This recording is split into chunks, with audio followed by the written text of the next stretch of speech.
Welcome to Good Morning Kenya on this 27th day of January 2025. It's a chilly morning here in Nairobi, and actually we had heavy rains yesterday.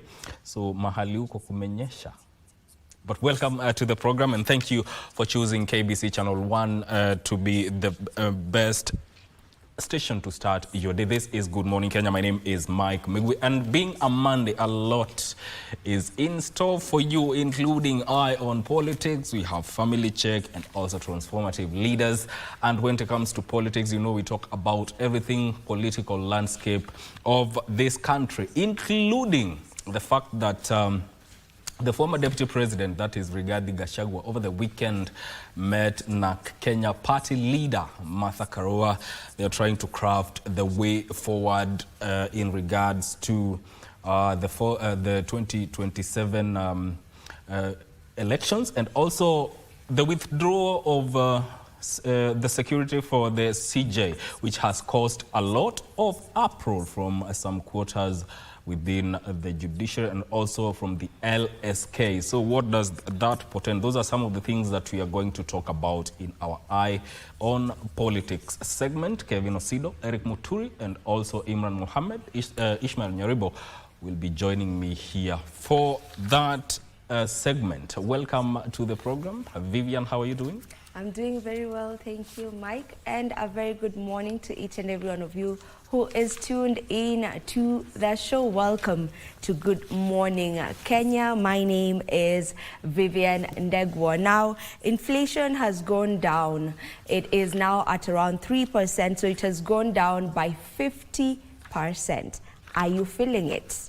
You know, unfortunately, most Kenyans still cannot afford basic commodities. So when are we supposed to get to feel the inflation going down? When are we supposed to feel it in our pockets? When are we supposed to feel it when you go to the supermarket to just get yourself some basic needs? I hope that is something, and I'm sure that is something that Mike will engage his panelists on this morning. Away from that, today being a Monday, as Mike has already mentioned, we will be having Transformative Leaders and Family Check as well.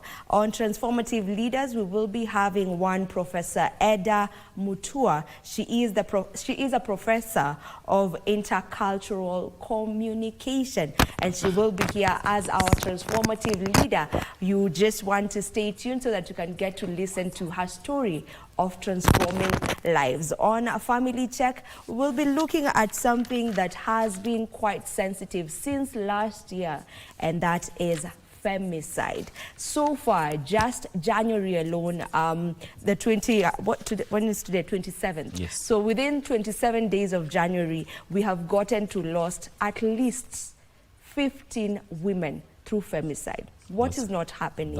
Where are we going wrong? What exactly should be put in place? We will be looking at that, and Tracy Korugiendo will be my guest. She is a therapist and life coach. You definitely want to stay tuned for those conversations. As for now, Marie is on standby with the news. Marie, good morning. A very good morning to you, Vivian, Mike, and to all of you joining us from across the country. My name is Marie Ambo, and just, Vivian, you've already alluded to the fact that the inflation rate is going down, but are we feeling it in our pockets? But I guess, Vivian, it's until we go to the supermarket or wherever you buy your groceries and, you know, your items. When they go down, that's when you're going to say that you're starting to feel it. But so far, the government says, or at least President William Ruto has defended his scorecard, and I'll be bringing you details of that particular rating by Moody's. This is a global credit agency that rated that Kenya is actually moving in the right trajectory as far as the economy is concerned. And also our former deputy president, that is Rigathi Gachagua, alleging that, you know, there is a scheme to remove Chief Justice Martha Karua before the 2027 general election. All that coming up in the news this morning, including details in sports. So let's begin with our first story, where President William Ruto has reiterated that the country is moving in an upward trajectory towards the full revival of the economy, with inflation and interest rates significantly declining and the exchange rate stabilizing. Ruto highlighted a recent upgrade of Kenya's financial outlook by Moody's, that is a global credit agency, from negative to positive. He described the development as a demonstration of international confidence in the country's economic direction. Let's get the details with Jacqueline Macharia, that is. Speaking at the Global Cathedral Sunday service at the Kenyatta International Convention Center, President Ruto attributed the improved economic outlook to his administration's focused reforms and fiscal discipline, which have created a favorable environment for growth and investment. Working together, we have seen the inflation numbers come down, interest rates come down, exchange rates come down, and we have seen a great movement towards the healing of our economy so that we can proudly move together, united as a nation. The positive rating is expected to reduce borrowing costs, encourage investment, and stimulate further economic activity. The head of state also commended the Trump administration's support for Kenya's leadership in the security mission in Haiti. And I'm very proud that even President Trump, with the new administration, supports Kenya's mission in Haiti to help the men, women, children of that nation to experience peace and stability, and so that they too can do what other nations do. He expressed pride in Kenya's role as a leader in global peacekeeping efforts, noting that the mission is part of Kenya's commitment to promoting peace and stability in the region. A contingent of 217 Kenya police officers arrived in Haiti last week to advance the ongoing peace-building process in the Caribbean nation.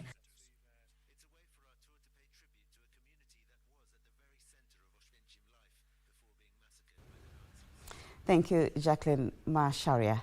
Former Deputy President Rigathi Gachagua has alleged a scheme to remove Chief Justice Martha Koome from office and disband the Supreme Court ahead of the 2027 general election. Gachagua claims that withdrawal of Koome's security details was intended to intimidate her into resignation. Days after Chief Justice Martha Koome claimed her security detail had been withdrawn, former Deputy President Rigathi Gachagua has weighed in on the matter. Gachagua, who attended Sunday service at PCA in Imenti, North Meru County, claimed a plot has been hatched by some quarters to remove the Chief Justice from office. I want to ask my sister, Lady Justice Martha Koome, don't be intimidated. Don't. Stay put. You are doing a good job. Continue making sure that this is a country of the rule of law and constitutionalism. The scheme, Gachagua and his allies allege, is part of a grand plan to all Supreme Court judges before the 2027 polls. It's a script ilikuwa imepangwa. Toa Rigathi Gachagua, ukishamtoa, panga sasa, toa Martha Koome. Toa huyu. But we want to be vigilant, and we want to ask the people of Kenya to be vigilant so that the judiciary is not captured and Martha Koome is not hounded out of office. On Saturday, Gachagua visited NARC Kenya leader Martha Karua at her Kirinyaga home, a move viewed as a political truce. The visit has elicited mixed reactions from the political class. Cabinet Secretary for ICT and Digital Economy William Kabogo termed the meeting as inconsequential and urged Mount Kenya region to tone down hostility towards the government. We should be cognizant of the fact that the government should serve us, and we must allow government to serve us. Huwezi toka kule umetoka huko ukuje ujue ulikuwa serikalini alafu uanze kusema msikae alafu. Kabogo spoke during a Sunday service at the PCA Murera Church in Ruiru, Kiambu County, where he also told of critics questioning his decision to join the Kenya Kwanza government. I am called to serve the people of Kenya. I'm not called to serve Kiambu. Ndio nasema hata wale wako Kiambu waache wasiwasi. mimi huko siko, niko kwa kuhudumia Wakenya katika wizara ya ICT and Digital Economy. Thank you, Giverson Maina, for that report. Azimio la Umoja party leadership appears divided on their representation in the IBC selection panel, while ODM Secretary General Edwin Sifuna indicated plans to replace Professor Adam Zolo because he had been appointed as a presidential advisor. Wiper Party leader Kalonzo Musyoka is opposed to the replacement, arguing it might cause delays in the formation of a new electoral agency. Gishuki Washira has the details. Barely 2 days after the High Court in Kiambu okayed the formation of the selection panel that will recruit new IEBC commissioners, the opposition Azimio One Kenya is now disagreeing on who should represent them in the panel. The bone of contention is Professor Adams Olo, whose name had been forwarded by Azimio One Kenya Coalition Party, but later was appointed by President William Ruto to his Council of Advisors.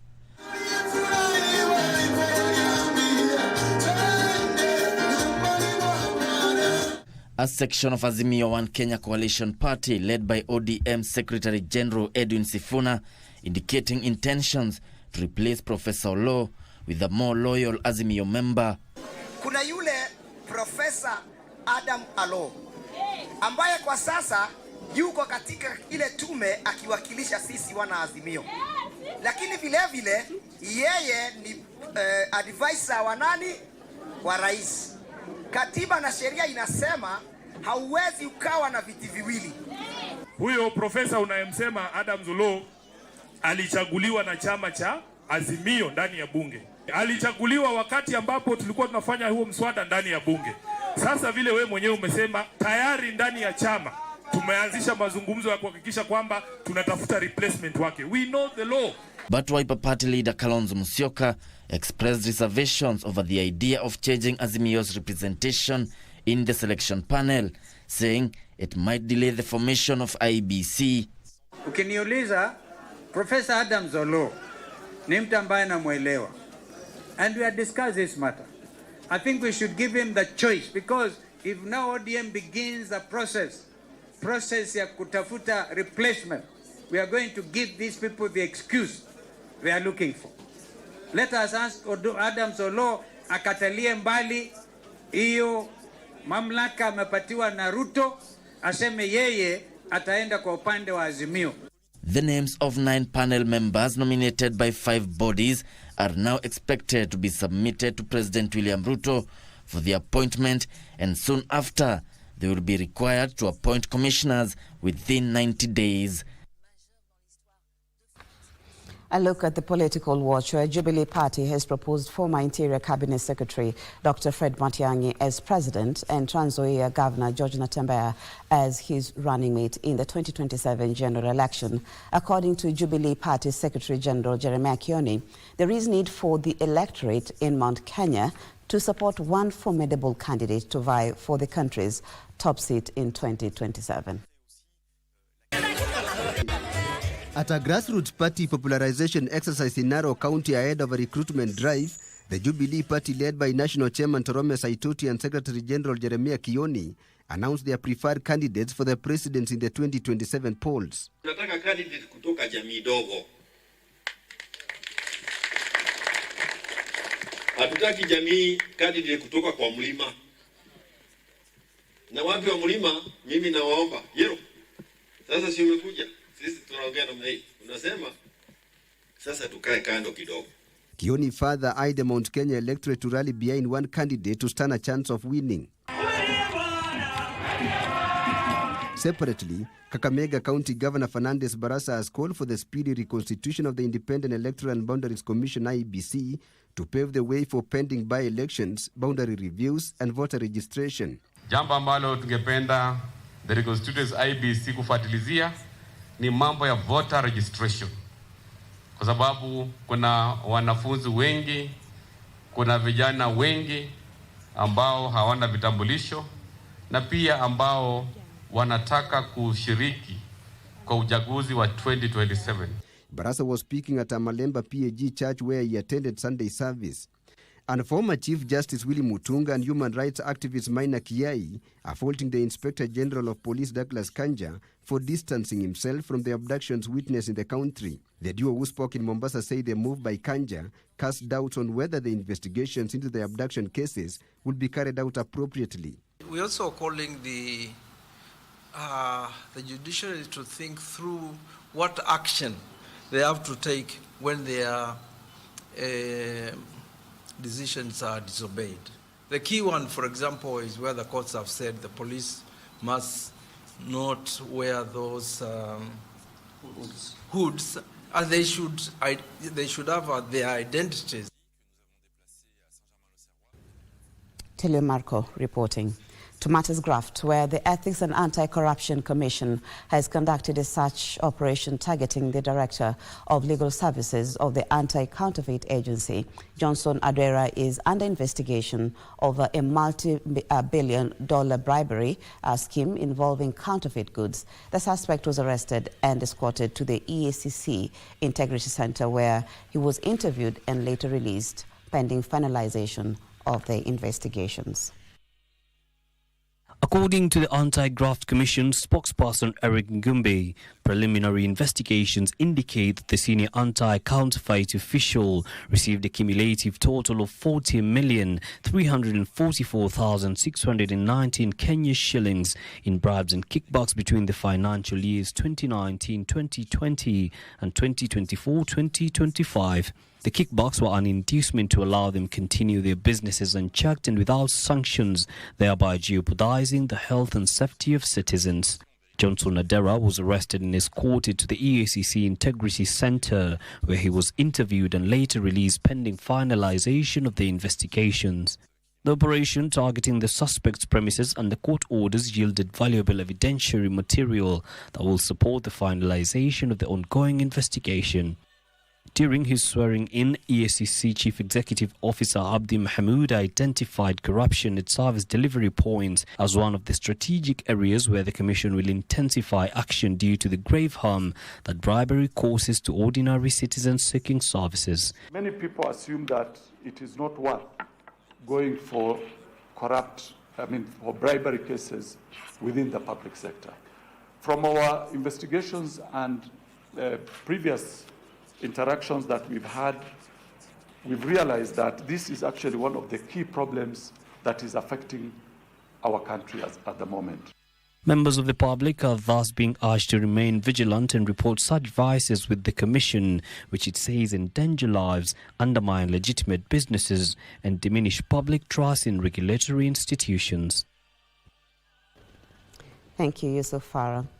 The Principal Secretary, State Department of Interior and Coordination of Government, that is Dr. Raymond Omolo, and his counterpart from the State Department of Forestry, Gitonga Mugambe, have warned herders against lighting fires in the world, especially during the dry season, to avert massive destruction of vegetation and grazing lands, as witnessed in Isiolo during the past 10 days. Omolo disclosed that 2,500 hectares of grazing zones have been reduced to ashes.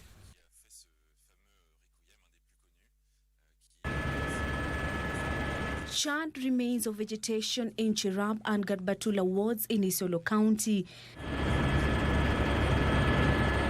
The aftermath of an inferno that has been spreading in the region for close to 2 weeks. On Sunday, the Principal Secretary for Interior, Raymond Omolo, and his counterpart from Forestry, Gitonga Mugambe, visited the grazing area. Like in this particular instance, there are about 2 or 3 people who are involved in lighting the wildfires.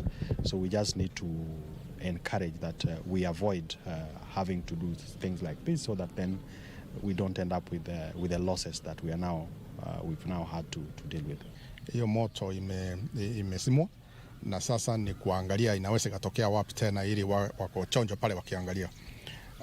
Wananchi wametokea, wamesaidiana na agencies, and they have done a very good job. Addressing the media after the visit, Omolo disclosed that the Isiolo wildfire had reduced at least 2,500 hectares of grazing zones to ashes. Almost 300 kilometers from Isiolo town. And it's a very vast place. We have more than 2,500 hectares That's like 6,000 acres of land. Of course, you can imagine how massive that is in terms of land mass. The good thing is that it's an area that is sparsely populated, and therefore we've not had any loss of lives. PS Gitonga called upon the local community members to utilize the rainy season to plant trees that will consequently help improve forest cover in the area. In just a few days tulikuwa tunakabiliana na floods. Sasa una tunakabiliana na nini? Na moto. Na ndio tunahimiza watu tupande miti. Ili unasikia serikali tunasema 15 billion trees ni ya kuzuia manjanga kama haya. Kwa hiyo yangu ni kusema mvua ikifika namna hii, kila mtu aende na tupande miti ili tuwe tunazuia madhara kama hii tunaona. The two leaders warned the residents of the dangers of lighting fire during this dry season, calling for collective responsibility among all community members in protecting their resources. Kenya will host a high-level retreat meeting on African Union institutional reforms to be chaired by President William Ruto. The retreat will bring together key stakeholders, including AU heads of state and government and senior officials of the African Union Commission, to discuss and accelerate the finalization of priority reforms for a more efficient, autonomous and impactful African Union. The high-level meeting will focus on key areas including advancing AU institutional reforms to restructure AU organs, institutions and agencies to streamline operations and improve decision-making processes, enhancing financial autonomy for sustainable financing of the AU to reduce reliance on external donors. President William Ruto at State House Nairobi on Saturday reiterated his commitment to driving transformative change on the continent to strengthen the Pan-African Parliament, operationalize the African Court of Justice, and reinforce governance and accountability across AU institutions. We have also discussed areas of cooperation, including His Excellency's participation on Monday on the assignment that I was given by the Africa Union to overlook the reform of the institutions of the Africa Union Commission, to align the Africa Union Commission together with the regional economic blocs and provide for sharing of responsibilities, the fashioning of the African Court of Justice to provide the necessary legal infrastructure and to provide a mechanism for resolving disputes. The African Continental Free Trade Area remains a cornerstone of the continent's economic integration and development. Realizing the importance of organizing ourselves as Africans in the Africa Union Commission, so that we can position our continent appropriately to take advantage of the opportunities of the 21st century in unlocking the tremendous potential, resource potential in our continent. The retreat will reaffirm commitments to youth and gender inclusion in AU structures and decision-making processes. 5 African heads of state have confirmed attendance, including President Umaru Sissoco Embalo of the Republic of Guinea-Bissau, who is already in the country. Musa Faki Mahamat, outgoing chairperson of the African Union Commission, will also be present. The retreat is perhaps an opportunity to drum up support for Raila Odinga's candidature to the African Union Commission chairperson, with elections planned for February 2025. Of course, that particular meeting will be happening today, and we'll be bringing you details of what transpires there.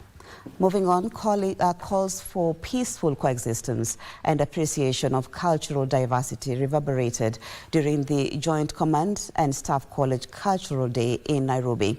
The annual event brings together 16 countries, showcasing their different cultural cuisines and dances in the student-driven initiative seeking to celebrate and showcase the rich cultural diversity of the participating countries. This year's theme was embracing the mosaic of cultural diversity for unity and harmony.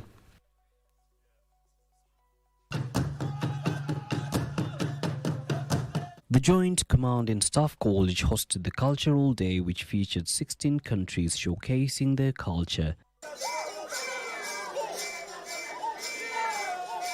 From music to cuisines and even clothing, countries took turn showcasing their cultural prowess. This event, which was themed embracing the mosaic cultural diversity for unity and harmony, saw countries, among them Rwanda, Somalia, Burundi, Uganda and Kenya took center stage in a show of cultural finesse. If you are joining us, these are the Adikuyu from Central Kenya. The occasion, part of Course 40 of the 2024-2025 curriculum, seeks to celebrate and showcase the rich cultural diversity by participants from the member countries while emphasizing and appreciating the role cultures play in enhancing regional peace and security. College Commandant Major General Eric Kinuthia termed the event pivotal in celebrating the strength that comes from diversity. This has played a key role not only in development of a military force rooted in professionalism, but also inculcating patriotism, loyalty, and love for country, but also embodies the KDF mantra of one force, mission ready. This, even as he urged the participants to not allow the differences in culture to be used as a divisive tool.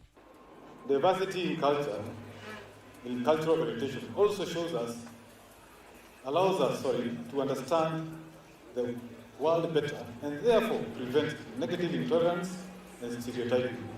That is why this year's Cultural Day's theme, embracing the mosaic cultural diversity for unity and harmony, is unique and speaks to the occasion.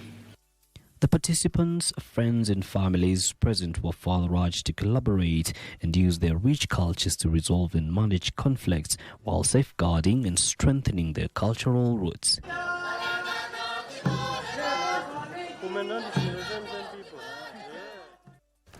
And look at sports, where Clinton Kinanga scored a vital second-half goal to send Kenya Police back to the top of the FKF Premier League table on equal 36 points with Tusker FC, who have now dropped to the second position.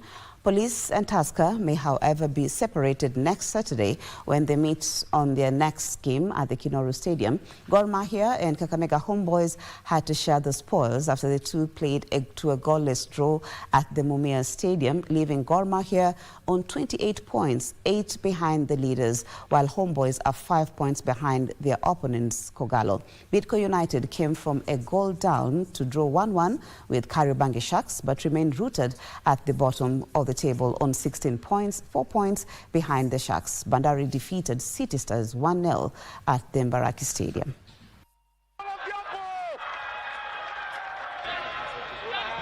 Inaletwa nani na Eric Michubu. Nafasi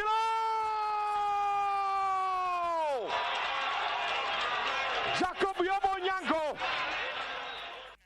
End of the bulletin this morning. Thank you so much for taking the time to start your day with us here on Good Morning Kenya, and of course wishing you a very fruitful week, this being the 27th day of January 2025. I'll end the news there, but my colleague Mike Megwe is just about ready to bring you the rest of the show on Good Morning Kenya. But before that, let's get a brief look at the weather forecast.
mtu pekee ambaye nilikuwa nikimtegemea, lakini sasa hivi hajitambui. Amejirudi. Amekuja umsamehe. Hujui kusamehe kwani wewe ni Israeli? Nauliza hivi, ni mimi kunisomea mbele ya kiongozi ni sawa? Akifukuzwa Karembo, kumtoa ni mimi ni kazi ngumu. Au pengine atambura aweza kuoa. Msichana kama huyu yuhitaji afanyiwe tambiko la kusafishwa. Kwa taarifa yako, nyama ya sumu kwako ni afya kwa mwenzio. Ama kumwelezea mtu ukweli ni kumtusi, basi hata wewe pia nitakutusi. Wasemaje? I never heard the music so sweet. I repeat. Wagwan, me brethren, big things are going. Remember, each and every Monday we have to shell down the place with nothing but the best of smooth wave the vibes in your favorite station. You know these things. Alafu kila Tuesday, kata simu tupo side, giving you Kenyan music from the 254. And of course, you can spice up your Wednesday by enjoying blazing hot hip-hop and R&B jams. We don't got no label. She says she want bottles. Vibes and vibes as we go all across Africa, Kenya, Nigeria, Ghana, all the way to Tanzania to give you nothing but the best on Afro Thursday. Make sure you make a date with us each and every single Friday with me, DJ_Liza Diva. DJ Holder. And me, Wanjiko. This is Club One Extra. Unanifanya nisikie kunyongwa. Hadija ai, mani especially ukisonga. Your team is really full of hidden talents. Sir, thank you. In fact, it was completed step by step, under my guidance. You can't just neglect your health. No matter how hard we work, we're still just employees. You said before that you wanted to prove yourself to Chief. But if you collapse first, how can you slap his face? I have had enough. Why do they always say that we are the perfect match, the ideal couple? You have to admit that you can still live well without me.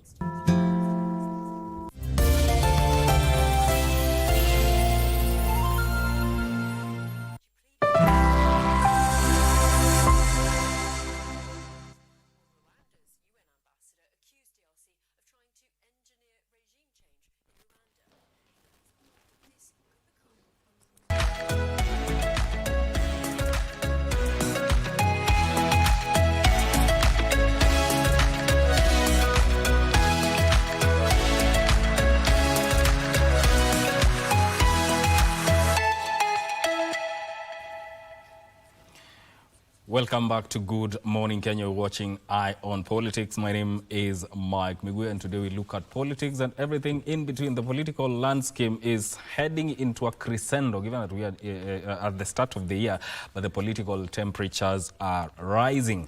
Now, before we get into those conversations, let me take a quick look at what is making headlines in our local dailies, and I will start with the Standard. There's a photo here of the new look State House. And the headline here says, quote unquote, "Not our State House." The new design of the State House on the Hill, which strips away its colonial heritage for a modern flat roof look, has fueled criticism, with Kenyans raising concerns about erasing historical identity. That story is told on page 6 of the Standard newspaper. You can read it in detail. They're saying here, gone is the distinctive red roof that had long been the hallmark of the 116-year-old structure. The government has remained tight-lipped about the cost of renovation. That story, you can read it on page 6 of the Standard newspaper. Shah assures mothers of free delivery. That story is told on page 16 of the Standard. And also, a fight against bars near schools almost getting lost. You'll read that story on page 8 of the Standard newspaper. On the front page of the Daily Nation, coalition shopping. With more than 2 years to the next general election, Kenya's political landscape is already shifting in earnest. with key players engaging in intense negotiations and strategic maneuvers to secure alliances. Behind closed doors, power brokers are shopping for parties and coalitions that could determine the country's future leadership. From secret meetings to public endorsements, the chessboard is set, and the moves to secure a place at the high table are underway. Read that story on page 4 and 5 of the Daily Nation. Of course, this is what is captured, the photos of the president, Raila Odinga, and other political bigwigs within the country are captured here. Inside the plan to enroll 15 million learners in Taifa Care, the government is upbeat about meeting its target of enrolling over 15 million learners in both public and private schools in the health insurance scheme. That story is told on page 10 of the Daily Nation. On the front page of the Star, Ruto rides on sugar deal for votes. That is, with new state support, the industry has been thrust into the center of president's re-election bid. That story is told on page 4 and 5 of the Star newspaper. Up to 60% of Savannah decimated by wildfires. Another story that is making headline here is suppliers owed by City Hall to wait longer as assembly okays 1.2 billion shillings. 1.2 billion shillings. That story is told on page 2 of the Star newspaper. Already my guests are here. Joined by Ishmael Nyaribo, who is a constitutional lawyer. Welcome to the program. And also, I'm also joined by Imran Mohammed, who is a youth leader. Karibu sana. Thank you for having me. And also I'm joined by Kevin Osido, who is a governance and evolution specialist. Welcome to the program. Thank you so much. And Eric Muturi, a political analyst. Karibu sana to the program. Good morning. Karibu sana. Now, thank you. Let's start with this. What do you think of the new look State House? Let me start with you, Nyaribo. Well, I think thank you, Mike. You are starting with the wrong person, because in terms of aesthetics, I don't know what looks beautiful and what doesn't in terms of state houses. I can imagine a house that looks beautiful, there is my concept of it. But in terms of state house, I honestly don't understand. I don't think the new look is appealing. Probably we are not used to the designs yet, but we are used to those antique houses. And the antique houses, they are not always bad. If you look at major universities that were built in the 1800s, they've never tried to touch those houses. They leave them as they are, and then you bring other projects besides the old houses. The old houses speak a lot of stories. You cannot try to crush colonialism by bringing down a building. It is totally useless. I saw that happen in the United States when they were bringing down, all those artifacts. But I tend to believe that the State House, the way it is actually, has been a good icon. And I am sure, or rather, at least 70–80% sure that the issue of renovations was because of procurement. It wasn't that they need to improve the image. That must be a procurement issue, and if you dig deeper, you'll be surprised that a lot of money is going to wrong quarters instead of actually.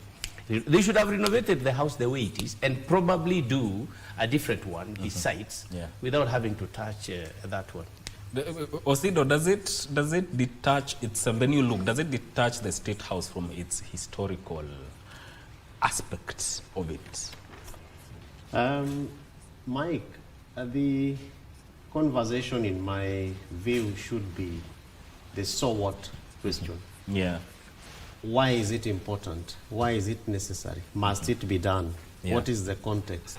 What is the value? Is it necessary? And if I was to probably look at those questions in details, my answer would be no. And especially if you look at the state of affairs of Kenya as a country and Kenyans as Kenyan citizens, and that the state of the economy is not doing very well. And that does not therefore mean that the government should not do its business. But then the business, in my view, should not be renovations. Because we are talking State House in Nairobi, but in all the other regional state lodges, there's also been renovations and buildings going on, including other new areas where President William Ruto and his government decided that they want to have places where they can meet people and where they can be able to engage, including just last week we saw the president in Kakamega, where they had he had a lengthy stay and with a cabinet meeting at Kakamega State Lodge. So you ask yourself, what value of investment has gone into preparing these places to be able to make them fit for the president and his cabinet, including the people that he wants to meet. Remember that I think one of the heads of states even met him outside Nairobi, and that is not little. Already we are hearing that that particular trip, just for Western Kenya, costed Kenyans over 180 million. So whether fit for purpose or not, I think that President William Ruto should have been much more closer to, engaging with the wishes of the Kenyan people, while of course dealing with other issues that would give him a legacy.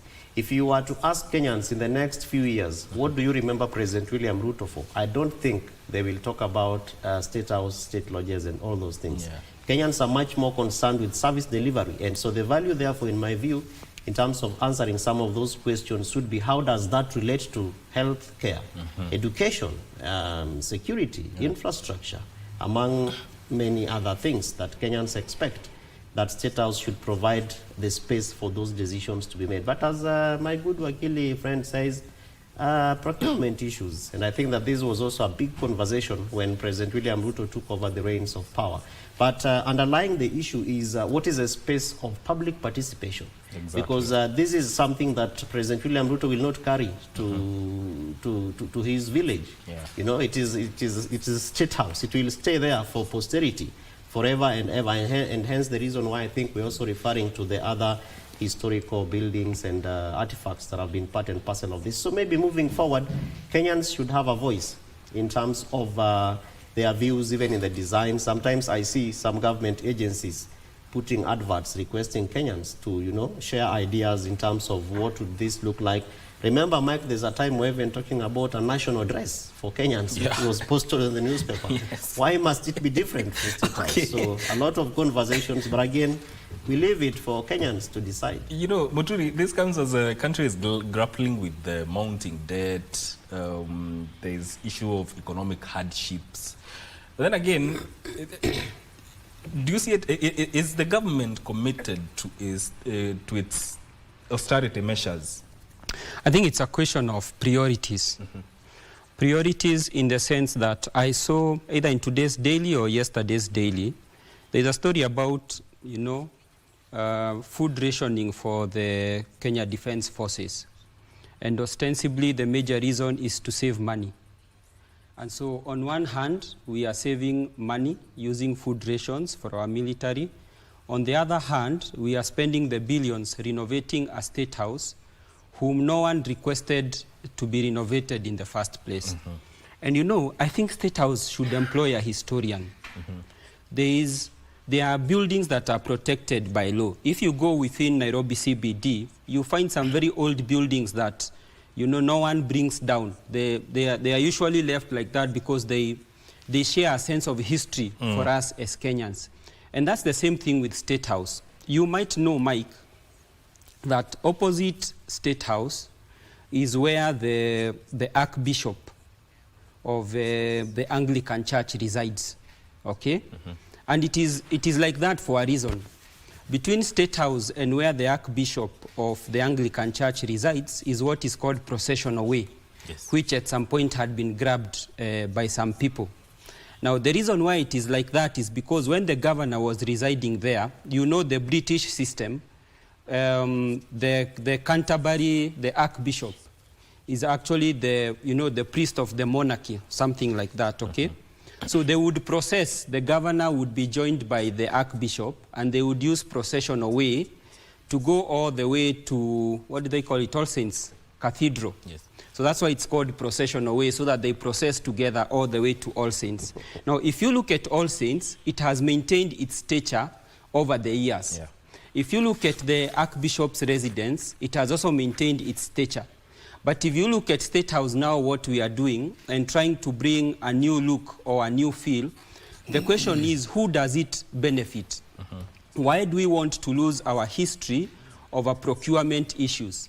Because as you ask about priorities, you know, I think people get into a level where they say, okay, there is a pie here to be divided. Someone takes maybe the police pie in terms of uniform, another one takes a pie in terms of renovating State House. I think it's a question of priorities, and I think we have the wrong priorities. Yes.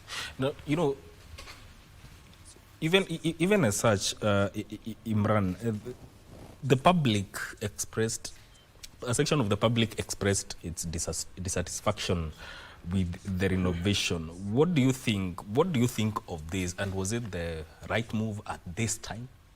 Well, Mike, I think there is a gap between the ruling class and the people they govern.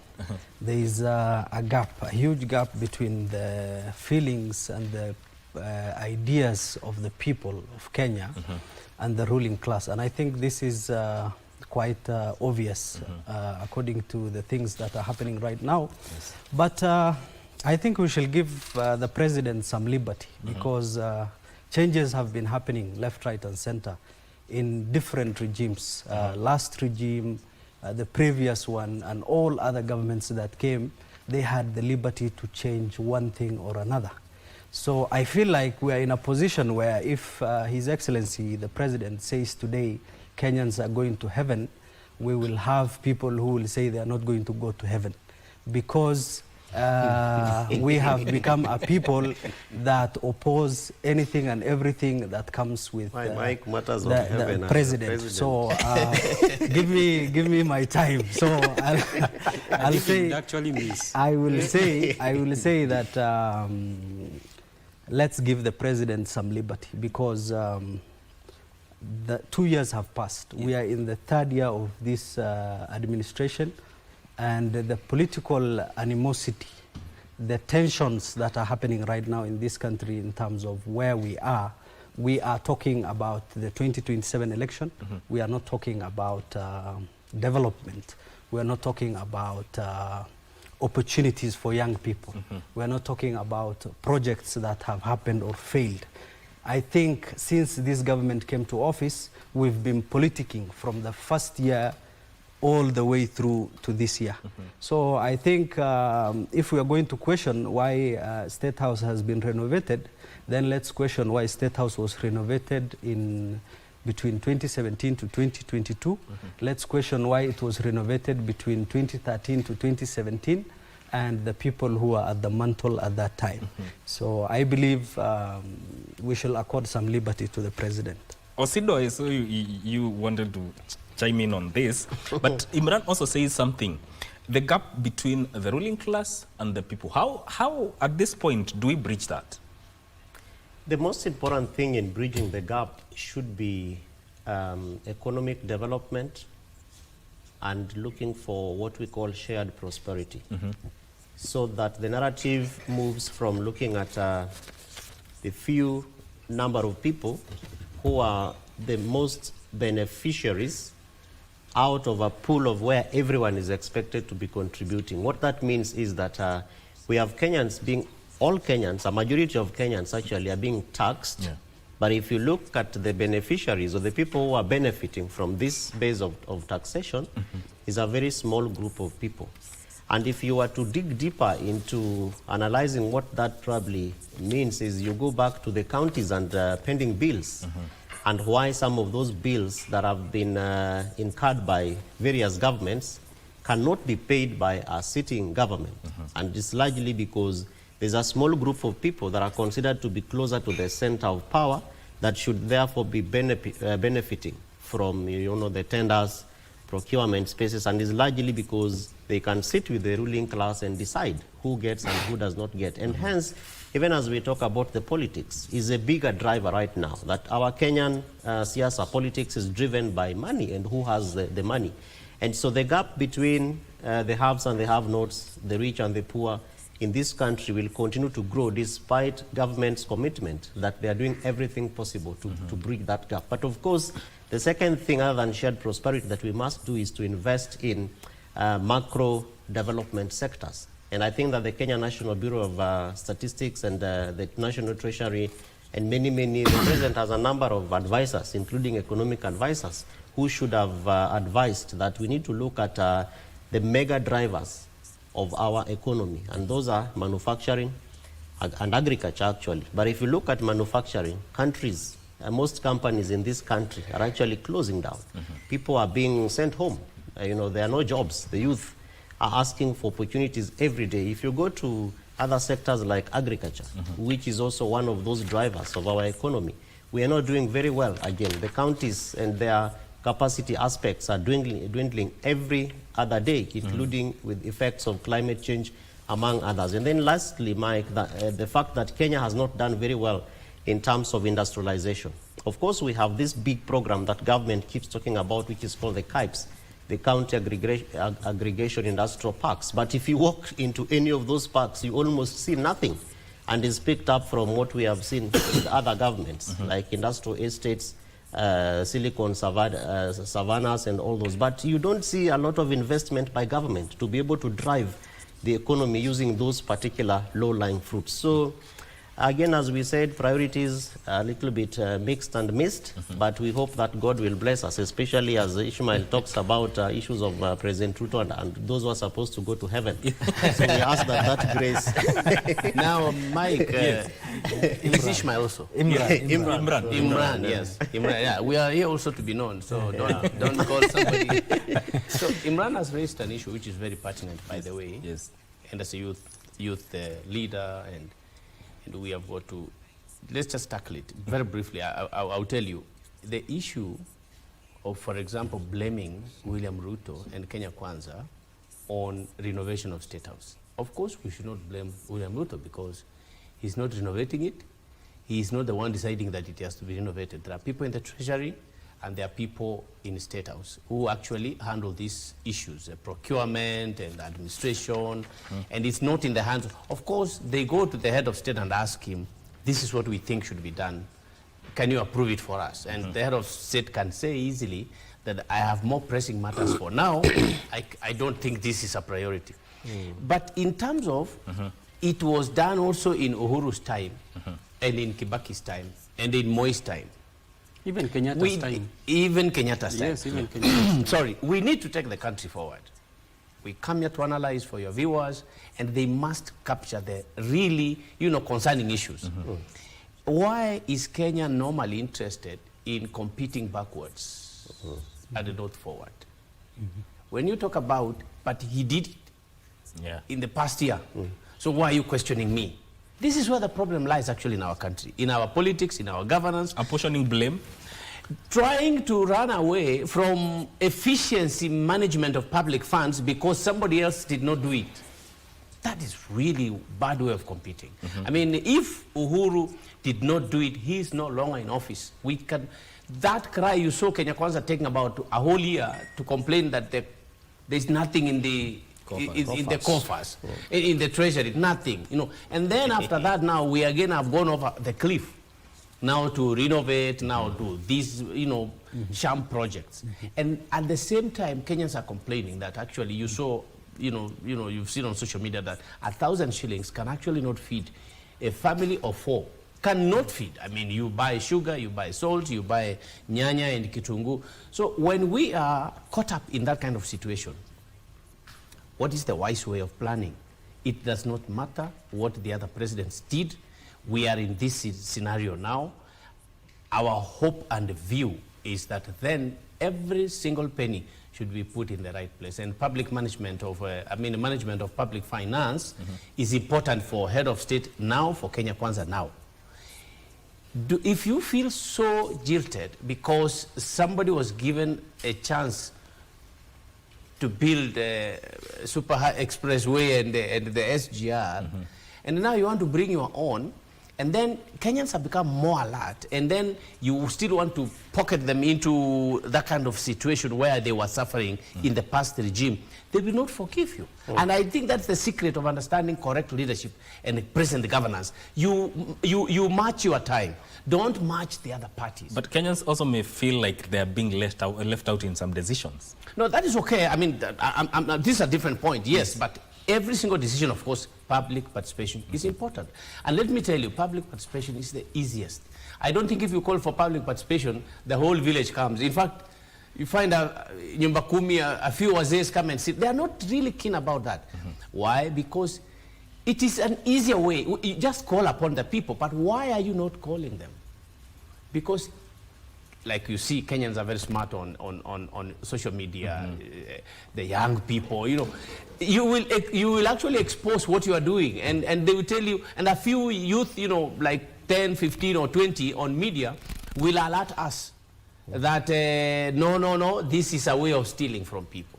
So you are afraid to make it a public participation, because you know very well that we will see that there are holes there where you're trying to put the money, and it's not a honest procurement. Yeah. All right. Let's go to the Daily Nation. Did they say how much that renovation costed? I know by May last year they were talking 11-point-something billion. It was over 10 billion. But this one, they have remained tight-lipped about this renovation. But with this, there is nothing like tight-lipped nowadays. Yes. We will still... It will still come out. Yes, it will still come out. You see, the problem with eating, it's not possible to eat equally. So the person who feels disenfranchised, because others have eaten more, will tell us. So we just need time.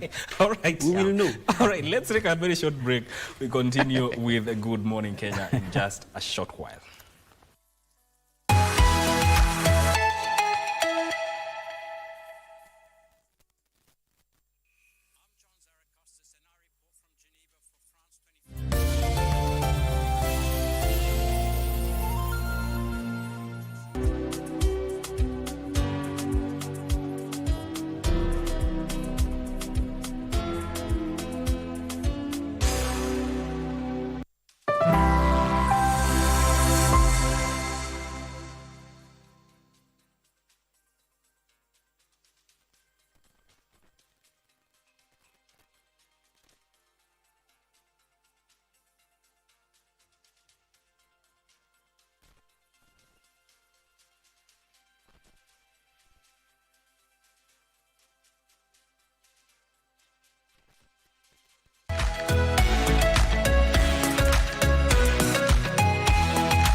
Welcome back to Good Morning Kenya. I now want to take you over to Karen, where the Intergovernmental Budget and Economic Council, chaired by the Deputy President, Professor Kindiki, is about to start. The meeting is being held at his current residency. That is what is about to happen right now. Allow me also to say that since the last meeting, which was held in December, we have made some progress on a number of issues and matters before us through consultative and collaborative arrangements, as it is supposed to be. And I am delighted that we are consistently giving effect to our Constitution, Article 6.2, which requires the two levels of government to conduct their relations through mutual respect and through cooperation and as opposed to conflict and confrontation. Allow me also, ladies and gentlemen, excellencies, to say that so far, I think when we met last time, there were issues around fostering an understanding between the Council of Governors and the Controller of Budget, which is one of the independent offices. And I think that matter is work in progress, and we did achieve some consensus around the issues which were on the table at that time. I know after that meeting, another issue has arisen, and it's part of today's agenda. And that's how it should be. When you have different institutions, different offices, it is normal for us to have differences of opinion on a matter. What is not normal is to attack each other or to be confrontational and to bring disrepute to any of the offices that are established by our Constitution. And therefore, I know we have some differences of opinion around the issue of education support by county governments, which is part of today's agenda. And I'm sure, will find some consensus around the issue one way or the other. We also have made some progress on certain other aspects relating to disbursement of funds. I think we still have some outstanding issues around disbursement, and I think the National Treasury Cabinet Secretary will be briefing us on where we are on that one, so that we can again make sure that counties receive the funds they require to be able to carry out their functions. We had anticipated to build some consensus on the county government's additional allocations bill or law. We didn't manage because the parliamentary leadership has been on recess. We were trying to push for a meeting this week, but even this week is going not to work because the entire parliament is conducting their midterm review in Naivasha starting today until Friday. And therefore we have committed to look for the earliest opportunity next week where we can convene the various actors, mainly county governments and parliamentary leadership, to resolve the issue of county government's additional allocations bill. Other than that, I think we have on the agenda today issues around the division of revenue as proposed. Again, we don't expect to agree on day one. And the purpose, therefore, of today's meeting is to try building consensus, even as we approach the next financial year, so that we can agree on how to share the revenue between the two levels of government. I think the agenda is as provided in your documents that you have, but allow me to say we have a number of joint programs which we are carrying between national government and county governments. And already we've begun thrashing out some of the issues around those shared programs. One is on the issue of county aggregation and industrial parks. Some work has been done, and I know the Cabinet Secretary for Investment, Trade and Industry will be making a presentation on, and also we'll be discussing a bit of that, because we've already made some progress in trying to harmonize our positions on county aggregation and industrial parks as one of the common we are running. We, in the informal consultations with the Excellencies governors who had come a little earlier, I think we will be consulting going forward to see whether we can convene a meeting next week to discuss the rollout of universal health coverage, Taifa Care, because we want the national government and county government to form consensus on how to collaborate and get the best value for the people of Kenya through this very transformative program. So we are on the right track, ladies and gentlemen. We are consulting, we are collaborating, we are cooperating, and therefore we are respecting the Constitution. Where there are sticking that need to be resolved, I want to call upon all of us to exercise restraint and to exercise respect for each other, even as we thrash out those issues. Allow me, before I end my remarks, to call on the county government to support the national governments, especially in the programs that are involving both of us, especially in where we have concurrent jurisdiction on some of the functions. And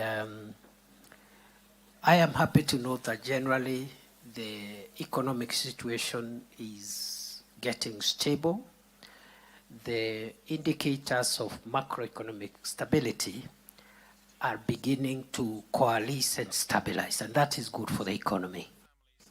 You have seen just 2 days or 1 day ago, Kenya's rating, national rating agency Moody's has placed Kenya in a good position, in a positive position,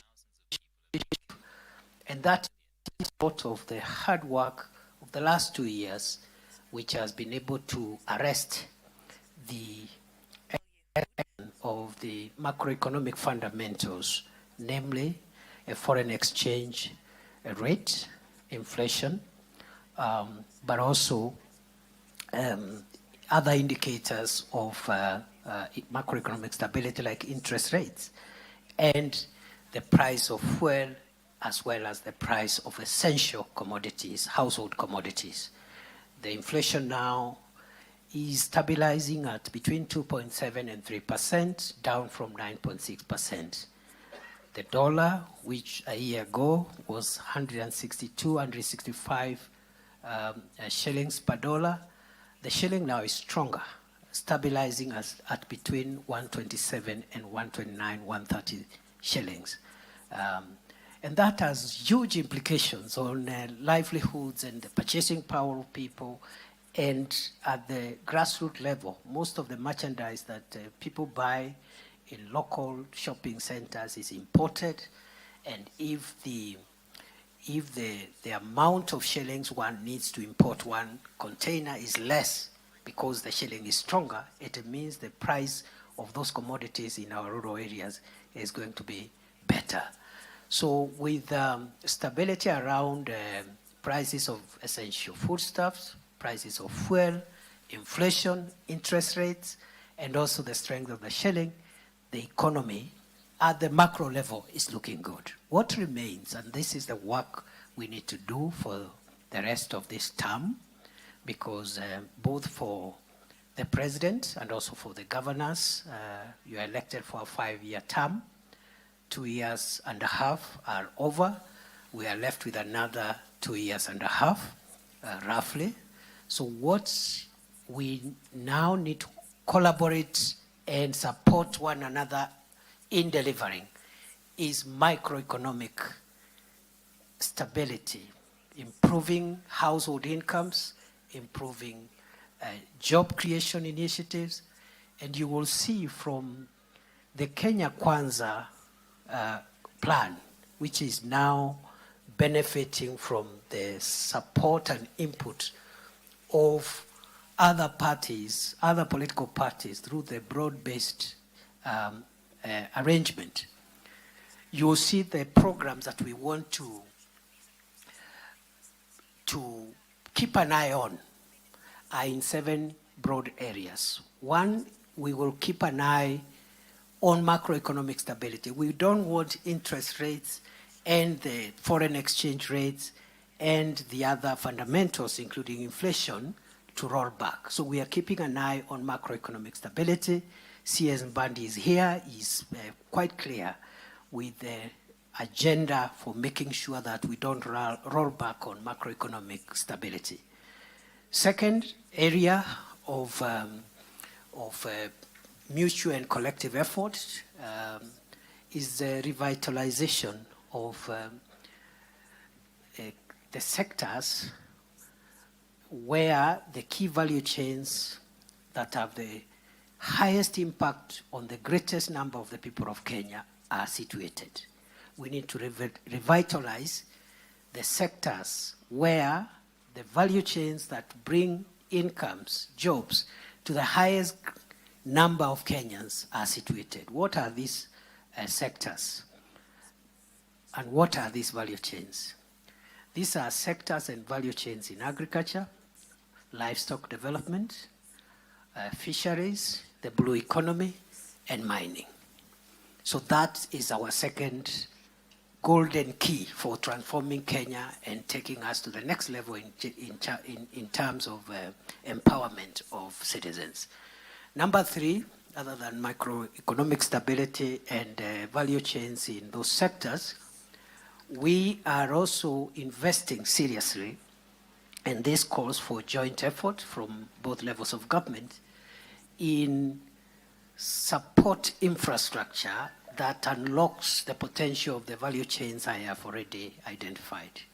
This support infrastructure is in the roads network, power, electricity net connectivity, ICT connectivity, both in terms of the backbone connectivity, but also in last mile connectivity and the establishment of ICT hubs. This support infrastructure also includes the establishment and operationalization of county aggregation and industrial parks, manufacturing and industries, and also this infrastructure involves the establishment and operationalization of special economic zones, as well as the markets, the economic stimulus markets that we again jointly are setting up across the country. So these are some of the infrastructure that will support the revitalization of the value chains in agriculture, livestock, fisheries, blue economy, and mining.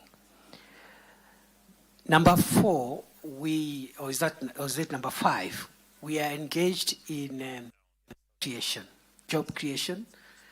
And in job creation, we are looking at creating jobs locally in the economy, but also creating digital jobs, as well as providing avenues for labor mobility outside the country. Those are the 3 pillars of our job creation initiatives.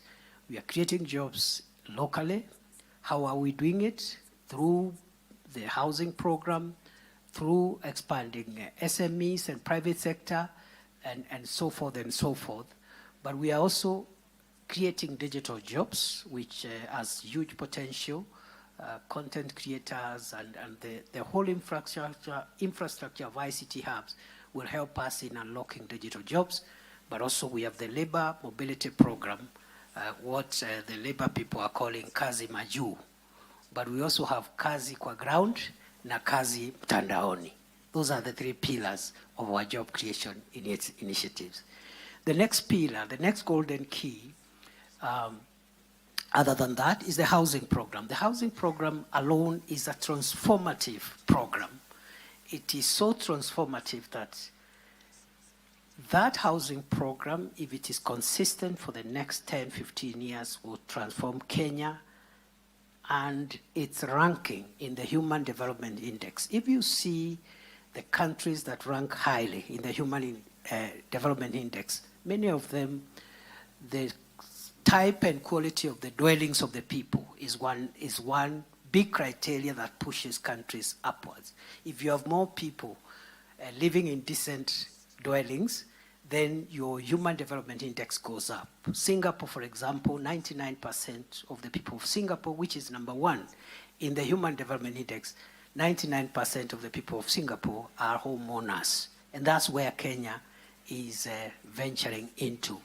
So the housing program provides dignified dwellings for the people of Kenya, improving our ranking in the Human Development Index, but also it is creating jobs, but also it is stimulating the construction industry. You know, people selling cement and steel and so forth and so on are getting, stimulated in terms of growth of that sector. So that again is another pillar. That is number 5. The last 2 golden keys, which we believe will unlock Kenya's transformation at the micro level, household level, sector. All the others I have mentioned are in the economic sector. But in the social sector, 2 programs. One is the health sector, through universal health coverage, through Taifa Care, where every Kenyan will be insured eventually. Every citizen of Kenya will have will have access to a medical cover. It's not a small matter. Even developed countries have tried universal health coverage without success. President Obama in 2016 brought Obamacare. It was controversial, it was politicized. It went to the Supreme Court. Much of it was removed by the Supreme Court. But the American health insurance scheme today that serves them are the vestiges of Obamacare until today. And therefore, even for us as a country, we have had 4 starts before. President Kibaki tried it when Charity Ngilu was Minister for Health. Politics came in and the state rolled back. In President Uhuru's second term in 2018, when Cecily Kariuki was minister, Uhuru came with the big 4. One of the big 4 was universal health coverage. Politics set in, the state pulled back. This time round, President Ruto has decided we'll not pull back. We will proceed with this transformative intervention because of its potential to really save on household incomes. A lot of families have become poor because of too much expenditure out of pocket on health bills. Many of the middle class, many of us, especially politicians, we have participated in endless harambes, and the only way to make sure that we save our money and the middle class saves its money is to reduce the number of people doing health-related harambes. The program is just started 2-3 months ago. You expected to have teething problems, and that's why we are asking for your support, even as we convene next week to look at where the gaps are, the 2 levels of government, to perfect.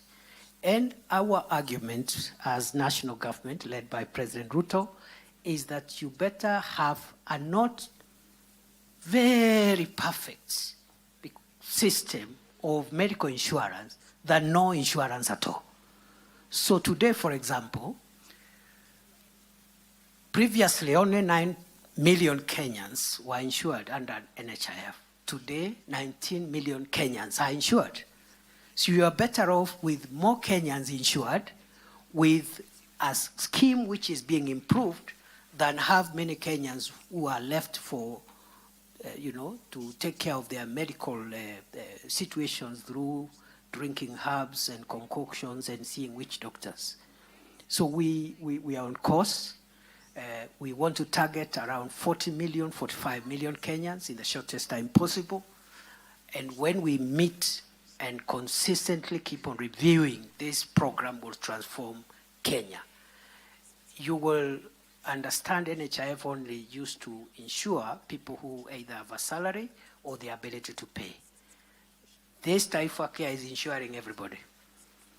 The only challenge is that those of us who earn a little more are sacrificing a little. You pay a little more, but then it saves you from attending so many harambes. So eventually, there is a balance in terms of your income. And then those who are paying lowest, 500 shillings, are now paying 300. And those who can't afford the 300, there will be a means testing tool which will waive the 300. So I'm wondering how really honest we can be to oppose a health insurance scheme that is free to those who cannot afford. It's a very difficult task to oppose such a scheme. So we are going to partner with county governments and also through the National Equipment Support Program, which I think all counties have signed to. That program will give us the access to equipment, especially for lower level hospitals, level 2, 3, and 4, so that Taifa Care can function and the referral system can function when you have diagnostic capabilities at the lower level hospitals. Other than universal health care, lastly, education reforms. Kenya's education reform is ongoing. When this administration took over, the KBC, which includes ECD and pre-primary education was being rolled out. There were some imperfections which we are working on to make sure the CBC program is perfect. And secondly, we are looking at the funding of higher education, the university funding model, to make sure that universities don't become bankrupt and that as many students as possible access higher education funding. Again, work in progress, teething problems, but it is such a transformative program that we are going to go out of our way, irrespective of the politics, to make sure that we improve.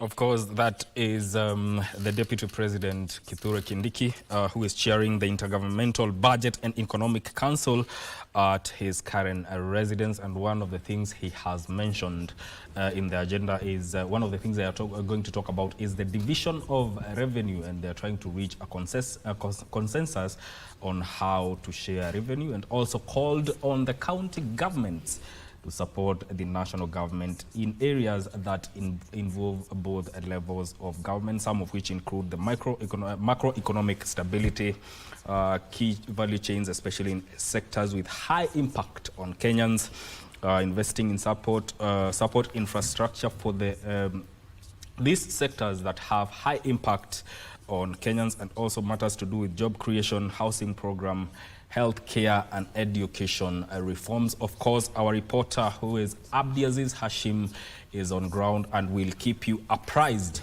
on what all the outcomes of that meeting that is chaired by the Deputy President, Kithure Kindiki. And coming back to the studio, just a quick review of what the Deputy President has said, and I will start with you, Nyaribo. One of the things that the Deputy President has said is that the indicators of macroeconomy are stabilizing. What do you think of that? Well, I do know, Mike, the truth is Professor Kithure Kindiki, as a person, is a very honest human being. I mean, I know him from the time he was at the university, and it comes out as a person who means very well for his work and for the country.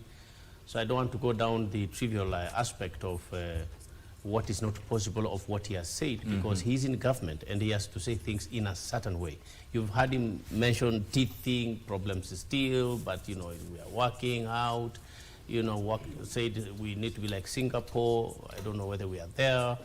Then he's talked about healthcare, and of course it is true that people need to be insured. In fact, yes, I encourage personally, I'm about to roll out a small program to ensure that everybody around me, I mean, of course, the more needy people in the village, is at least, insured through the SHARP program. But the point here is that we have so much, Mike. We have so much. What this council is supposed to address is, when are they sending money to the devolved units? When are they sending money to the schools? Why are they holding it? He says there's a bit of delay. We need an explanation about what is this bit of delay. Is it the Treasury technocrats? Is it the Deputy President's office, which is not, of course? Is it Kenya Kwanza? Is it the State House? Who is hindering money from actually reaching? Even if it's little, when you say you don't want to give 350 billion, you will give 320. When are you giving it? So I think for me that is the issue. But he's at an oversight role right now, and he had to bring all these things into perspective, and I think it's understandable. But this meeting should finally resolve the issue. When will the money drop in the county government's account? That's the very important thing. And then when will schools get money? And then he should explain briefly, why do we normally have we need to know who to call out. If it is the Treasury people, we need to know it is them. If it is the ministry, or is who is responsible? That's what we want to hear from this council here. Osido, the issue of county division of revenue has been thorny in this country. Are we finally going to see a case where everything surrounding this issue is finally settled now? Mike, that day will not come. No. And having been sometimes part and parcel of this process, it will be very difficult. And probably there will only be some silver lining if we are able to deal with the politics of money. Remember that as we are talking about division of revenue allocation now, there is already a proposal to move into the fourth formula, the fourth basis by the Commission on Revenue Allocation. And I think as at December last year, they already did a gazette notice for this process to kick on. As we talk about division of revenue, there is a court, I mean a case in court over the same issue, where in fact there was between the National Assembly and the Senate and the enjoinment of the Council of Governors, the Commission again on Revenue Allocation, and all these things, if you were to look at the depth of the matters, it is purely about politics. And the politics are of selfish interest around who is the governor today, who will be the senator tomorrow, what are the MPs doing with the NGCDF, and what functions need to be done by county governments. As we talk about that, remember there is already another gazette, an advisory by the same, by the controller of budget over, the usage and utilization of NGCDF and the bursaries that are supposed to go to schools, who is supposed to disburse these bursaries. So if we can be able to take time and deal with those teething issues, then there's going to be that day when we can actually say that, yes, now we have dealt with the division of revenue allocation, and that we no longer foresee, challenges and especially wars between governors and the national government.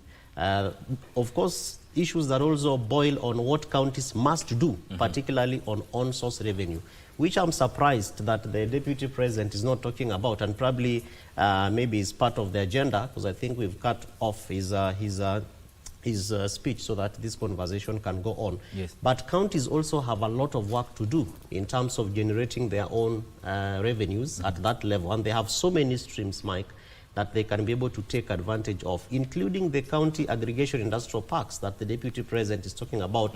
The only challenge again there, which is part of the challenges, is that a lot of that program has been taken by the national government, and It's yet it is supposed to not be a joint endeavor. It is largely devolved.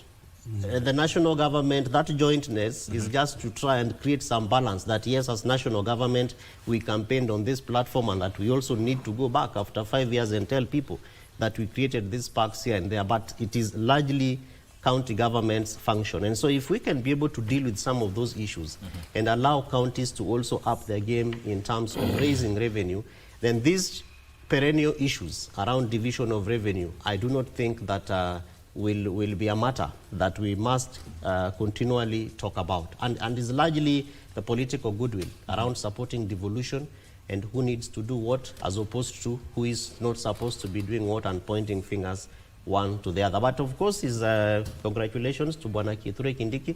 I think this is their first meeting in the year 2025, as opposed to last year when they had their December meeting.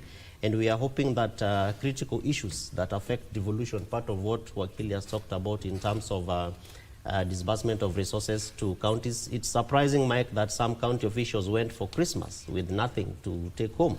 And their children were asking, Daddy, sasa leo hata hakuna kununua nguo mpya, hatukuli kuku, hatukuli chapati. It is disheartening, especially for a government that says the economy is growing, people are making it. And so those are issues that I'm sure that moving forward, the government really must endeavor to work on, among several others, including pending bills. Again, I'm surprised that Professor is not talking about pending bills, but again, the caveat is that we have cut short his speech. But I know at the end of the day, and even right now through the WhatsApp, and those people who are there will be able to gather particularly what Kenya Kwanza is doing around dealing with issues of pending bills, because those also affect division of revenue. In the sense, Mike, as I finish, that a lot of monies now that are going to the counties are used to pay these bills, as opposed to service delivery and delivering those services to the citizens. Mr. Muturi, Osido raises a very important aspect when it comes to own source revenue, and counties is one of the things that counties, of the ways that counties are supposed to raise their money. But what do you think has been the hindrance in most counties in terms of raising own source revenue? Maybe, Mike, before we go to own source revenue, I must say that you must admire Professor Kithure Kindiki. I think I don't think, he's an honest man. Yeah, very, very. He means what he says, and he will say what he means. In fact, I think in my community, in terms of honest men, I think he outranks many that claim to be honest. I think the only person that comes close to him in terms of honesty is Moses Kuria. I think those two men are very honest. But not truthful, eh? There's only one putting them together, I don't see. But anyway, it's his time. But having said that, those are their opinions. And you know, their opinions are neither here nor there as far as I'm concerned. But having said that, there is an issue that he has raised which I think is important. It's the issue of labor mobility. And I think it's an important issue because if you check the statistics, the end of 2024, the diaspora remittances, those are people in the diaspora, they brought in around $5 billion US. That is the money they sent home. In fact, in Africa, the whole of Africa, we were the third in terms of diaspora remittances. So we were just behind Nigeria and Ghana. So Kenya was the third. And so I think labor mobility in itself is a good thing. I think what needs to be done now is to put in structures and policies so that if Kenya is positioning itself as a HR country, then we need to anchor it in policy so that even our education policy is geared towards labor mobility. Of course, there are other issues that come up like brain drain and such and such. But sometimes when you weigh it vis-a-vis the diaspora, in fact, you might not be aware, but that is what has kept our balance of payment afloat, those diaspora remittances. So that is that. Now, in terms of own source revenue, I think one, he's raised an issue of KIPES. KIPES has the capacity to generate revenue for counties if counties are willing to invest in their own people. Secondly, there is room for innovation in terms of how counties raise revenue, because most of the way they've been raising is actually increasing taxes on business permits or cess or levies that counties collect. You might recall that the current chair of KRA, who was the former governor of Laikipia, that is, what is his name, Derito? I think it's Derito, right? Derito, yes. Derito. So Derito actually did raise an infrastructure bond from the government of Laikipia, which went all the way to Treasury and got the backing of Treasury to carry out development projects in Laikipia. So I think I imagine that when IBEC is going on, 90% of the discussion is remittances from national to counties.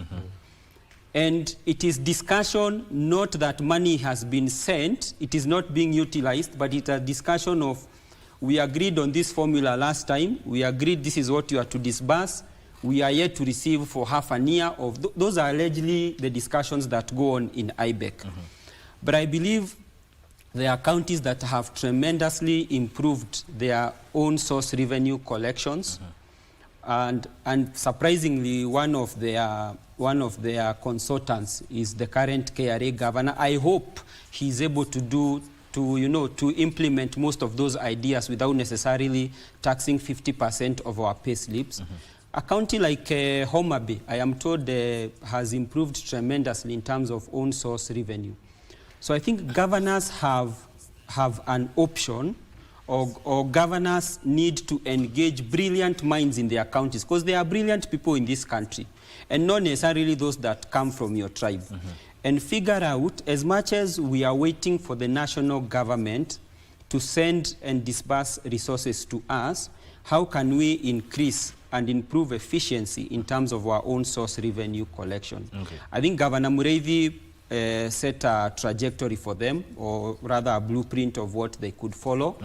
But we also have, like in Kiambu County where I come from, I see groups of diaspora, people from diaspora, from Kiambu County, and they send resources either to do infrastructure, housing, and those are avenues also counties can tap into, because when you talk about an aggregated industrial park and maybe you're seeking external investor, part of the people you want to tap into are the people in diaspora. They have the expertise, they have the capital, they can pull resources either from their own self or from other contacts that they have made in the diaspora.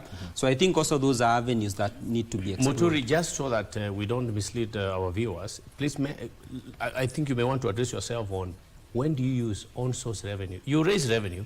Do you use it as source or you send it to Treasury? No, you don't use it as source. You don't use it as source. Yes. So why then does I raise my own source, send it to, Public Finance Act, according to the law, send it there, then it is not sent back to us. That's it's the concern of many people. Yes, you don't spend it at source. But also remember, when you look at a sector like health, the new act, there are 3 acts that came into place with the new health regulations. And one of the acts actually mandates spending at source, so that you have a committee that once the finances are collected, then you can decide what to do with the health infrastructure.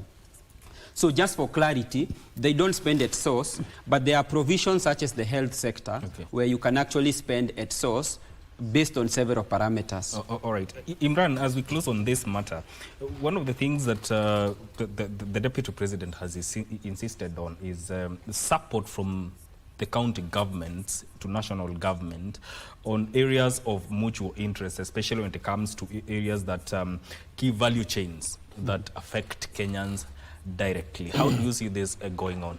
Well, if I look back at the last time when we had the former Deputy President in office, some of the governors actually were not willing to work with him because of the political division that was there. And I think Kithure Kindiki has just filled that gap. And he enjoys all the support from all county governments. And based on his caliber and his background, he is someone that can take the country forward. So I believe all county governments are now up in arms to support the Deputy President in terms of, taking the country forward and focusing on development issues. Plus, you can see that now he is articulating government policies well. He is explaining to the Kenyan people that what is needed to be done and the steps the government is doing. So he deserves all the support from all Kenyans, and county governments are there to support him. So I believe this is going to be a year that we project we will achieve a lot in terms of development and taking Kenya forward. Yes. I just wanted to make an addition to what Eric spoke about rather on-source revenue in terms of what else we must do. Yes. And 2 things. One is that county assemblies must also move very fast to pass requisite laws that will be able to bolster the executives to exert the enhancement of OSR. For example, the facility mechanism is talking about is actually called FIF, the Facility Improvement Fund.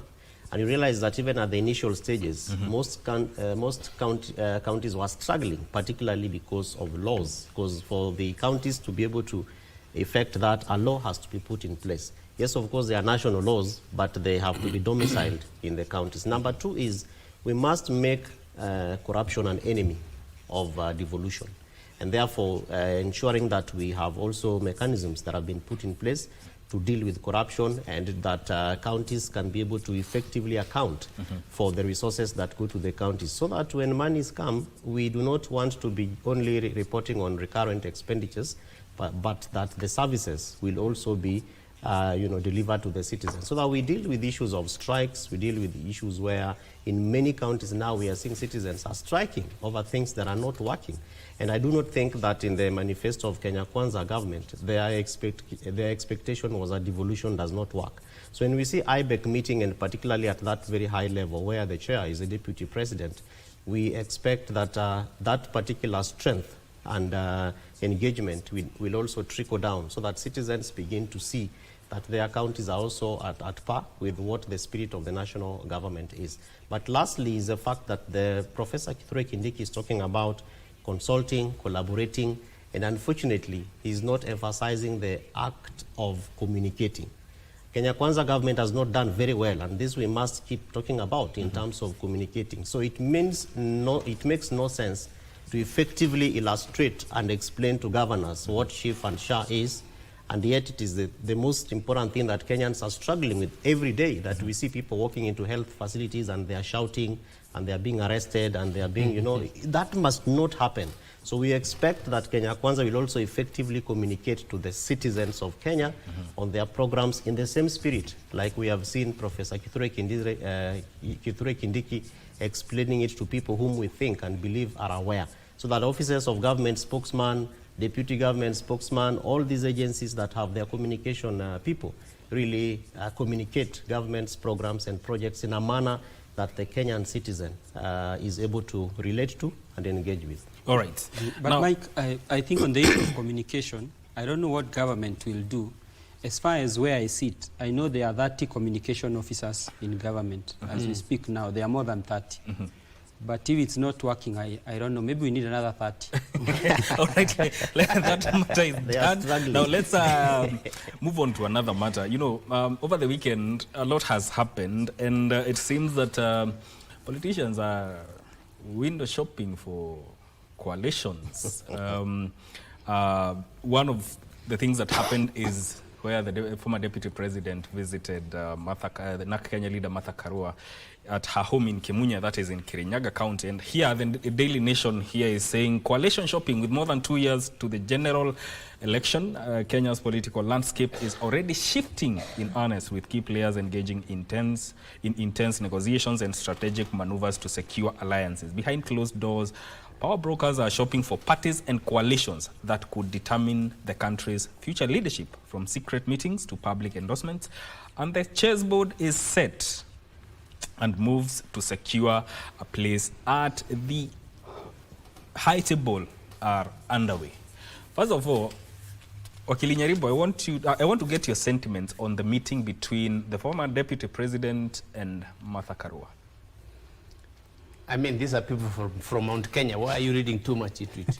They were opposing camps in the last general election. But there's a more, a better bond, which is Mount Kenya bond. I mean, always, by the way, politics is really, like if you've seen the book by Lee Jiru, he has said, these are all political cousins. It's not a big deal. They can meet, and in fact, they should meet. And if you remember Mandago, don't keep anything so personal. Yeah. And the bigger bond here is the fact that they come from Mount Kenya. And then there are people in this country who are governed and led by the people, not by your individual academic or elitist attention, mood or philosophy. Mount Kenya, what they say, everybody has to follow. So they want people united. Everyone in Mount Kenya will follow. There will be a few people who, of course, will be divided by Kenya Kwanza, because they probably are slow in understanding certain things, especially the political terrain in Mount Kenya. But everybody in Mount Kenya, in the end of the day, must come in the one basket. They tried, you see, in the past, Uhuru to separate him from Gachagua, now Gachagua separating him from Ndindi Nyoro and all these people. The truth of the matter is that 90% of people in Mount Kenya will be sitting in the same basket, and that's what they are trying to do right now. But if you talk about coalitions, Mike, because I don't know how you want to handle this topic, if you want to form a coalition, if you want your coalition also to be at the big table, on the table already now. There are many people who are saying they want to contest in 2027, but they come to the ring when somebody has gone ahead and then join and outsmart them. That's a daydream. I mean, that's really a bad dream, especially in politics. If people like Natembeya want to govern this country, they must declare now and go forward.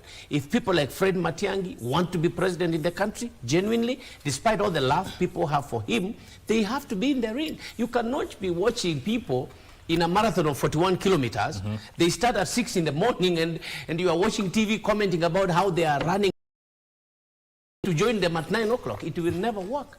Our politics require you to be in the center, and that is why the most critical person today, giving William Ruto sleepless nights, much as there is an impeachment cloud on him, is regarding Gachagua. Because he's already out there. He's put his chest out. People are shooting at him. And he's okay. He's saying, okay, you know, we can see his weaknesses as well as his strengths. You can never sit in the boardroom if you are Kalonzo Musyoka and you want to govern and lead this country. You must be saying important things now, not showing us the dogs you are walking with or whatever. You must come out there and people must criticize you. People must hate you. People must call you names. That is how you become president. And by the way, William Ruto is so aware that you cannot beat him unless we are in the ring. And he's already doing everything possible. In fact, on a daily basis, including going to state lodges, staying in Kakamega and whatever, Mombasa, and he's trying to make friends as well. Don't forget, in politics, there is no permanent. So William Ruto is doing all those things, sorry to say, including who is going to which office. William Ruto is keen on that. Who is going to IBC? He's keen on that. When you are commentating from the screen here in the studio, he's already determining and probably predetermining who will sit there and there so that I can win. And it is a honest political contest. I mean, if anybody would do that. So, and you saw what happened in the United States. I mean, I'm not bringing this out of the blues. You saw how Donald Trump, despite all the challenges, shooting at him, taking him to the courts, he was focused on the people, and he has won his instead. So all these guys who are trying to describe how William Ruto is a thief, how he's bad, and you are describing him from a boardroom, please be prepared to be, frustrated in 2027. This one, I don't think, Osindo, you can challenge. Okay, Osindo, there are several things. There are several things that are coming from what. I'm not campaigning for anyone, to be honest. There are several things but that is a fair comment. Yes, from your comment, there are several things that come up. There is the issue of timing for those who want to be president. Is it the right time to start speaking? And also, are these coalitions that are being window-shopped right now going to be consequential in determining how the outcome of the 2027 elections will be? Mike, the truth of the matter is that the president is shaken. As Wakili talks about facts, I believe that there is also a fact that is making the president to be awake day and night, particularly around securing the 2027 vote. And if you look at post-May 2024 all the way to June 25th, all the way to August last year, you realize that the political context has more or less changed a little bit, and that has really awoken a number of people, both the political class, the young people, and those who probably would be kingmakers. And so in terms of the timing, the president is keen to ensure that the timings of both constitutional things that must happen, like IEBC, are properly guarded. And we all know what's happening with IEBC, including the selection panel, the matters in the court, and all those issues. And the president and the opposition people are aware about what they must do in what amount of time. And that's the reason why probably we see all these shoppings that are going on. And it's purely to fill in the basket. And the basket is the vote. Because that is purely how the presidency is, the electoral, the elective positions are actually set. And President William Ruto is keen to ensure that he secures that vote using whatever basket that he wants to use. But remember that these visits that we see, for example, with the former deputy president impeached and other political leaders, must continue in the sense that what must we do to fill in that basket? And interestingly, one of those baskets that is not being shopped is the youth vote. We have had sittings with some members of parliament who are of the opinion that we must not waste time, quote unquote, because the youth do not vote. Yeah. And you don't see any of these people actually speaking to the youth, other than President Uhuru Kenyatta, who said, mbona mnachezwa hapa, you have what it takes. Gen Z's nyinyi endeleeni. You know, already he's sparring some force that is salient And interestingly, nobody is thinking that we also need to galvanize that youth vote and organize it effectively. Probably, again, Mike, because the timing is not what it is, because the youth are saying we want to recall, we want to impeach, we want to remove you from office. Article 104 is very clear around how to recall, and the institution that has to be in place, which is called the IBC, which is not there. Whether the timing is also, favoring that as opposed to what must happen, for example, that other Kenyans do not have their representatives. I think it's about 2 constituencies and 6 wards across the country in northeastern and western, and I think part of Mombasa, that they cannot have their representatives because there is no commission to put them in place. So all these things are happening, and it's not very clear, especially to the Kenyans, around what their voice has to be in all these shopping lists. Of course, you realize that even those who are being met are also identified very carefully, so that it is not just any other person. However, the former deputy president is being very clear that he will not run for any seat. He has been impeached, and for the rest of his life, he cannot run for any elective position. So probably he wants to be a kingmaker. He wants to be that person who can be, convened for negotiations. He wants to be that person who, as we already see from Mount Kenya, which again is not new, because we know stories around Matiba and those many years back. We know, for example, that we have X number of political parties that were registered with their party leaders coming from Mount Kenya, including Mheshimiwa Moses Kuria, Mheshimiwa Kabogo, and all those others. So these are people who, part of them are already in government, probably with the imagination that they will fill in the shopping list for President William Ruto. But again, you notice that one of them, who is the CS for Public Service, has been outright around his engagement with this government and what ramifications those would again mean towards filling in that basket, which largely is the vote basket. All right. Muturi, Martha Karua and the former deputy president did not always see eye to eye when it comes to politics, and they say there's no permanent friend or enemy in politics. What do you think changed the fact that now they are in the same camp? Thank you, Mike. Do they say the enemy of my enemy is my friend? Politics is about interest. And I think the last week has been a very interesting week in terms of politics. We heard the deputy president call a sitting MP, I think he likened him to an assistant chief. We heard the president in Western say that at the sound of his name, some people are having running stomachs. And yet, mkoko hujalika maua. Then we had the chief of Wamunyoro, our kingpin, go to visit the Iron Lady in Kirinyaga with a lot of shopping. Yes. I think it's an interesting week heading towards 2027. I mean, this is what politicians do on a daily basis. Form alliances, invite your enemies to your camp, eject some friends from your camp.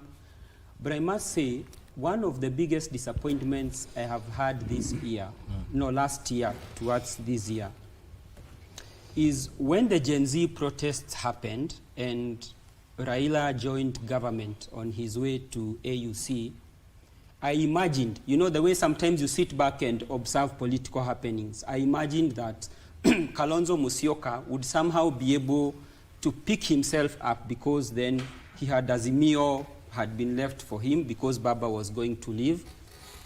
I mean, he had the perfect opportunity to craft himself towards 2027. At some point, I even heard Rigathi Gachagua say that we owe him a debt as people of Mount Kenya that was procured in 2007. And I sat back and I've watched His Excellency, the former Vice President, Kalonzo Musyoka. I've watched him and I'm like, there is a day of your visitation for those who read the Bible, and sometimes you can be unaware that it is your day of visitation. One, he's never set foot in Mount Kenya, but because the people of Mount Kenya owe him a debt allegedly procured in 2007, we love him very much. The people of Mount Kenya will wake up and go and vote for him, because that's the love we have for him from 2007. I have not seen him go to the Azimio strongholds to get that vote for himself. And remember, he has supported Raila, is it 3 times now or 2? NASA, CORD? 3 times. 3 times, eh? Yes. And this previous one. So it is a vote basket that he was going to inherit very nicely, but I think he's been unable to do so. So having come from that disappointment, then is the Mount Kenya basket in terms of the votes. And who are we going to give our votes to as the people of Mount Kenya? And my opinion is that we have a 1992 all over again. I have seen adverts of late from a sitting member of parliament in leading national televisions. And that tells me that 1992 is happening where we will have several candidates in Mount Kenya. I can see that is already happening. So I think the Mount Kenya vote, if the trajectory continues like that, will be split. All right. Imran, as we conclude on this, in 1 minute, what do you think, or how are the coalitions going to navigate around measuring the youth vote? The elephant in the room, before I get into the youth vote, the Somali community. Everybody is talking about the position of the Somali community. The new found vote block in this election dynamics. I believe the Somali community has come up as a very reliable source of a solid 1 million vote for the presidency. And I think as people go into this coalition shopping, they should have the Somali community as the top of their priority list in terms of changing the voter dynamics. Now, diving into the youth, I believe there is a huge number of young people who are ready to register and participate in this election. And just like Wakili has said, all focus is on these political cousins right now. And it's like choosing the best out of the worst. So I believe people are ignoring the significant number of young voters who are going to come out in 2027 and vote. And with this tactics played by the political class, we might have our own president as well as young people. So we are considering changing the dynamics and the voting formula in this country. And we will not be used just like all other elections. So this time round, we are going to pool our votes together and put it in one basket so that we can decide the future of this country. And if the political cousins continue to hand over the relays to themselves, we might have young people as president in this country. Yes. Gentlemen, allow me to put a full stop at that point. I'm told we have run out of time, but I appreciate all of you for making time. That is Wakili Ishmael Nyaribo, who is a constitutional lawyer, Imran Mohammed, who is a youth leader, Eric Muturi, a political analyst, and Kevin Osido, governance and devolution specialist, joining us here on Good Morning Kenya on Eye on Policy. Conversation. Thank you for tuning in. My name is Mike Migwe. Good Morning Kenya continues shortly with Vivian Ndegwa. Good morning.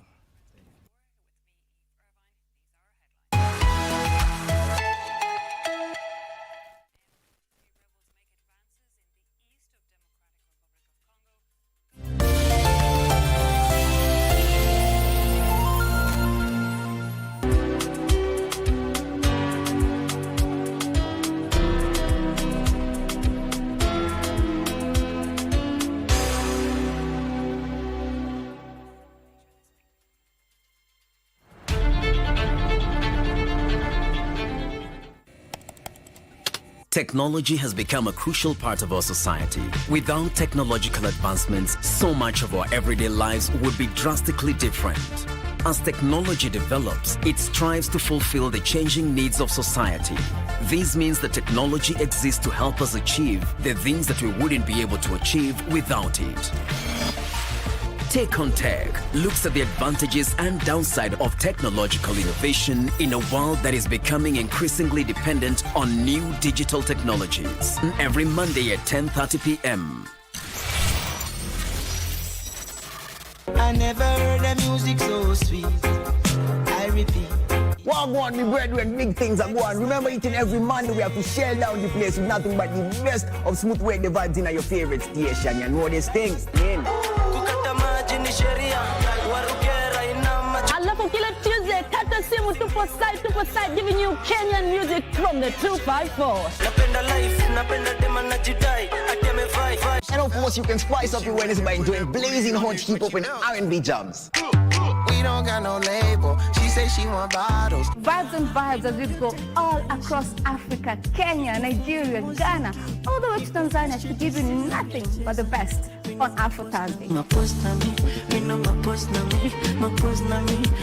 Make sure you make a date with us each and every single Friday with me, DJ_Liza Diva, DJ Colder, and me, Wanjiko. This is Club One Extra.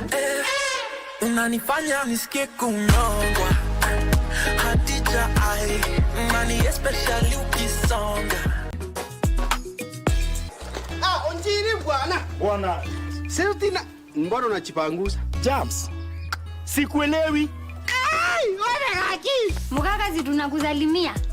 Tu mmenisalimia. Pantani huko. Wacha nienda nikadili na yeye mama. Wewe. Hebu angalia kwanza pale. Nyama sunde. Unazitoa kwa jua kunguni siburuki. Hii mmezikula kula hii ni ya sita kutoka mwanzo kule.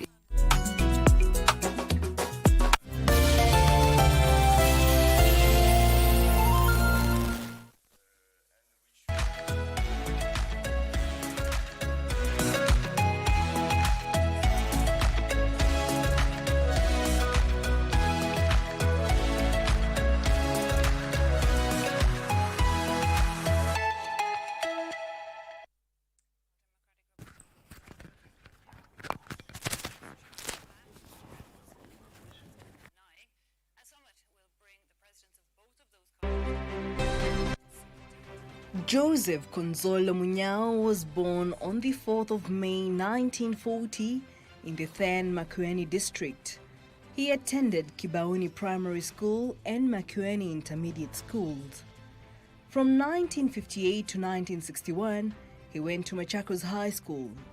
After completing high school, he was employed as a clerical officer in a commercial bank before he pursued a career in accounts. He joined politics during the 1963 inaugural general election at the age of 23. He contested what was then the Mombasa mainland seat, comprising Changamwe, Kisauni and Mtongwe, but lost. Munyao would later meet the late President Mwai Kibaki and the duo became lifelong friends. He would later ditch the banking sector and join provincial administration as an accountant from 1965 to 1968. To broaden his experience, Kibaki secured a posting for Munyao as a financial attaché in London from 1969 to 1972. When that ended, he was elected Member of Parliament in 1975 in his home district after winning a by-election after a successful petition challenging the election of Joseph Kalulu, winning the Mbooni parliamentary seat. He later served as an assistant minister in Kibaki's office when he was vice president.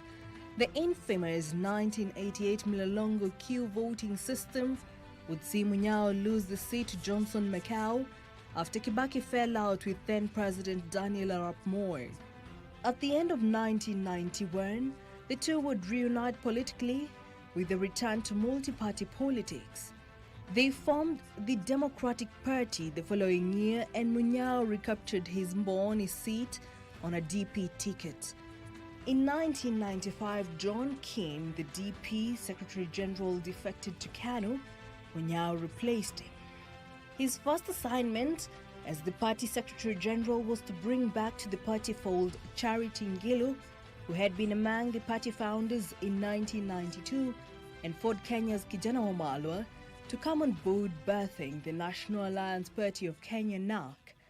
He was Kibaki's right-hand man in the negotiations that led to the creation of NARC, which won the presidency. In 1998 to 2002, he was nominated as Member of Parliament. In 2002, he was elected as Mbooni Member of Parliament in the NARC administration. and was appointed Assistant Minister for Agriculture. 6 months later, he was given a full ministerial slot in the first of Kibaki's cabinet reshuffle. He became Minister for Livestock and Fisheries, a docket hived from the larger Ministry of Agriculture. His first task as minister was to secure title deeds for the Agricultural Development Corporation.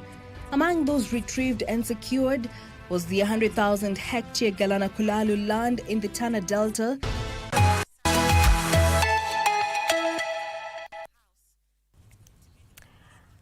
Good morning, Kenya continues. My name is Vivian Degwa, and we now get into a different segment right here on Good Morning Kenya, which is Transformative Leaders. And in studio with me, I am joined by Professor Eda Mutua. She is a professor of intercultural communication at St. Cloud State University in Minnesota. Welcome to the program. Thank you, Vivian. How are you doing this morning? Ooh, very well. It's an honor to be here. Thank you for having me. I am very happy. Yeah, it's a pleasure to have you on the show today. I believe you've been to KBC, but years ago, in the 90s? No, 80s. In the 80s? Yes, I graduated from the University of Nairobi in 1988. And 89, I started working for Ministry of Information and Broadcasting as Assistant Secretary. And I was there for 4 years until I left and went to Moy University to start my teaching career, even though I had started a little bit of it at KMC.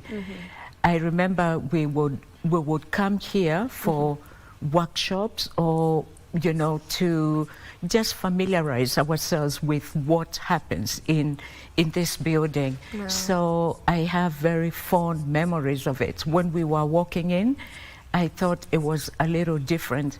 But then when we go to the reception, I said, yeah, this is where we used to go. I saw the cafeteria. It's still at the same place. Yeah. Wow. So it is a while, and I'm happy to be back home. It's around more than 30 years. Say that again. Yes, yes. Oh, amazing. Yes, but it's an experience that I'll never forget, because it is at the Ministry of Information that really got me to do what I do today with the work that I was engaged in during that tenure I was there. Really got me to get to the communication and communication studies field. All right, so you're a professor of intercultural communication. Tell me a bit about that. So intercultural communication is the study of ways in which we create meaning across differences. So we are talking about differences in ability, people with disabilities, or thinking about sexual identity, gender, culture, geographical location, or everything that makes us different, including economic status. So what we do in this area of communication studies is that we think about theories, concepts, ideas, and practices that will enable us to create meaning when we are all different. So, for example, think if I am communicating with somebody from Russia or communicating with somebody who identifies very differently from me, how do we do that? So that is what I teach. And I also bring in a lot of African communication and culture because that is lacking in the US communication curriculum. So I have found ways to grow, to bring our knowledge known as I teach, as I do what I am doing. Yeah.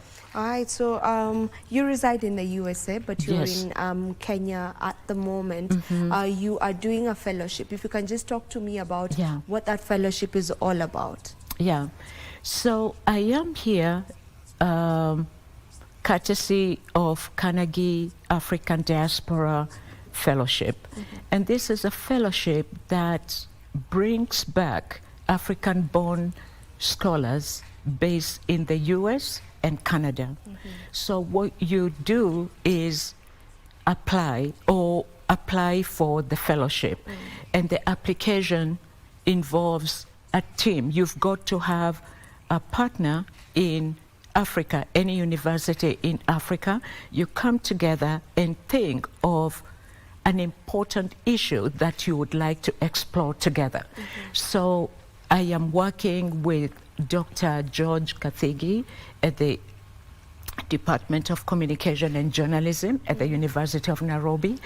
And our goal is to explore how we as educators and practitioners are responding to the dynamic African communication space. Is what we are doing in the classroom responsive to this environment that we are living in? Is what we are doing as we direct masters and PhD students responding to this space? Or even what we as researchers are doing, does it respond to that? So we want to find out how we can best understand ways to respond to this environment. Yeah. Creating partnerships, making and mentoring with the undergraduate, graduate students, and creating these communities of learning so that we can find solutions to our African problems using our knowledge, using our skills, and feeling good about who we are, and not thinking we always have to have this colonial gaze and look to the West to give us the solutions. But what if we do the best that we can to find out how we can resolve that here? And maybe just what's the best way to go about that? You know, it is not easy. There are barriers. So the academy is a very complicated entity. There's a lot of gatekeeping. And it all depends if you are in public university or private university. So you always find these gatekeepers. You always find, and even in United States, it's not just here. So gatekeeping in the academy really prohibits progress.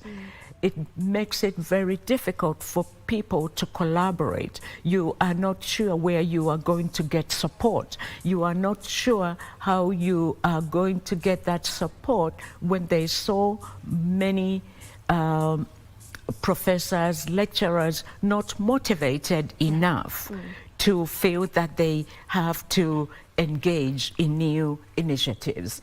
And that becomes very complicated.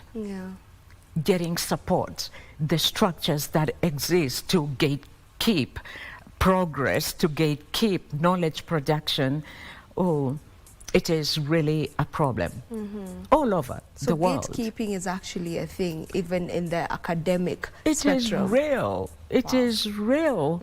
It is real. And it is, for example, the work that we are doing on this project is one way to get away from the what we call epistemic gatekeeping, where you are controlling how we study the world. So, for example, the African Academy has depended so much on Western theorizing or theories that we use. So if we are continuing to do that today, then we are censoring ourselves and gatekeeping and preventing African knowledge from getting into the academy because we are just so stuck to these old school ways of knowing. But when we say it is about time to rupture this space and bring in new ways of seeing the world, it is not a bed of roses. There will be people opposed to that, and maybe some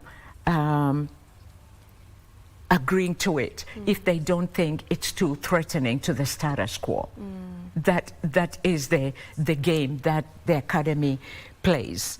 Yeah, and again, not just in Kenya, even in United States. You have to deal with that, and it's just standing is where you seek your own excellence, even if the institution doesn't ask for excellence, but you make sure if you are the one leading an initiative, you stand by it and do what you have to do and hope that academic freedom is going to help you do what you want to do. Yeah. Maybe what's the importance of having such initiatives, of such fellowships, whereby, as you say, you are just making sure that whatever the students are learning is in line with like real life, as you're saying, responding to real life. So I have talked to a lot of students during the time that I have been here. And they raise very critical questions that we have to respond to. The listening to the voices of students, or having an initiative like this one to give a voice to the students, to give them a space where we can sit and they tell me what their concerns are. So, for example, a student asked me why they are doing what they are, what they're, the degree that they're doing as producers. They're going to be producers, they're going to be presenters, they can edit, they can do anything that a journalist is supposed to do. And yet there is no job in the market. And they mentioned certain celebrities, media personalities, and told me, when will they ever get off their chairs so that we occupy them? What does that mean to me as as an educator? What does that mean to people, to the industry, the media industry? Is there space? It's already full. Where else? What else can we do for these young people to get jobs? Maybe as an educator, is for us to think about the curriculum. Can we, what are the skills? Are we preparing our students for the media houses? KBC is already full. Vivian, you are young, you are not going to leave that seat very soon.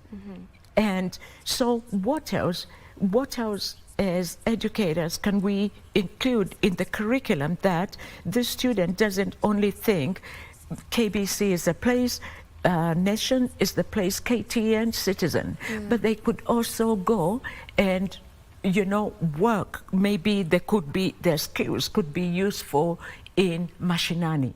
How do we transform that to ensure that, yes, our skills, the skills that we provide students with, can be used elsewhere, not just in the ivory tower. Nation, KBC, KTN, Citizens, and elsewhere. Those are the challenges that we have to deal with. Listening, giving students a voice so that we hear what they have to say, and then reflect on what we do as educators. Yeah. And what would you say is the best way to deal with that? Because I know that is something that not just the media industry is battling with or is facing, rather. Yeah. It cuts across all industries, because the universities keep chucking new people every year, and these are qualified people to take over the industry, but probably, as you say, could be saturated, or there are just no jobs around. So what's the best way to tackle that? I won't pretend to you, Vivian. I don't know, but it perhaps it's just got to involve taking radical ideas. So, for example, asking the question such as, how important is a university degree, a university education, if it can't guarantee you a job? How valuable is polytechnic, vocational jobs, where where can you make a livelihood? We've got to think very carefully about what all this. There's too many universities around producing a lot of graduates, and they are not jobs. And maybe it's time that we started rethinking about what this is all about. Am I good enough with vocational education? Or I must have a degree, or I must have a master's degree, or I must have a PhD. What do all these things mean? When people are still on the streets stomaching and not really seeing the promises of the degrees, you know, that motto of, what would you graduate, we give you the power and do all that pertains to it, you know, after graduation. And then that power isn't there. You don't have power to, you know, even to take care of yourself. It's all about getting back to the drawing board and thinking very carefully what education means. Yeah. Yeah. And that may come off a bit controversial, you know, coming from a professor. You know, you have your PhD. So just, you know, it may come off a bit controversial in the sense of, you know, and a little arrogant, maybe somebody, but I did my PhD with a purpose. I wanted to be a university teacher. I did not do it just to be called doctor. I wanted, and I did it to do what I do today. And when I say we need to rethink why we are doing this, it gets down to motivation, Vivian. Why are you doing what you are doing? What motivates you to go even to the vocational school or the university? We've got, that is where it is. You set your goals. It's not because, you know, so-and-so's child is at the university or is doing a master's or is doing this and you are pushing yours to do there. But it's really being real and not just being driven by, and forgive me for saying this, just this very capitalistic view of life that you've got to acquire as much as you can, you know, to get ahead. There is nothing wrong with that, but it's got to be thought about very carefully. Why we do that, our motivation. Yes, why we are doing everything that we are doing. What about if we don't get what we are motivated to do? Then that gets back to the question that we've been talking about and which I don't have a clear answer to. All right, I totally get you on that. You also work on initiatives on peace building, specifically in post-conflict societies in Eastern Africa. Tell me a bit about that. You know, I started in 2002. I was lucky to be on Fulbright Hayes program in Uganda, and we happened to go to some place. I forget the name, but it's where they, in 2002, it was an internally displaced persons camp. I had never seen that in my life. And of course, even with background in development communication, you think that, you know, we are always thinking about how we seek and disseminate information to promote development. And at the back of my mind, I was thinking, goodness, you know, you can have all the information, but if there is no peace, you cannot do anything. And I thought, how do I used this experience at scene in Uganda to broaden my understanding of communication. And that is how I started thinking about peace communication. So I was lucky in 2004 to do that, to explore the topic more in post-genocide Rwanda. I went there 3 times from 2004 until 2011. And just that period, I learned a lot about the importance of communication, the importance of peace, and however peace is defined, because it's very different from the dominant peace paradigm, what you study, you know, the UN charters and all that. But when you go down to Mashinani, women, and that is the group that I work with mainly, redefine what peace is all about. And they tell you that, you know what, peace for me is not sitting at Serena or sitting at Camp David to write all those big documents. Peace for me is getting medication for HIV and to be alive. Peace for me is getting clean, having the good hygiene so that my kids can be healthy. And that is I've been fascinated by how women are redefining what peace is all about, and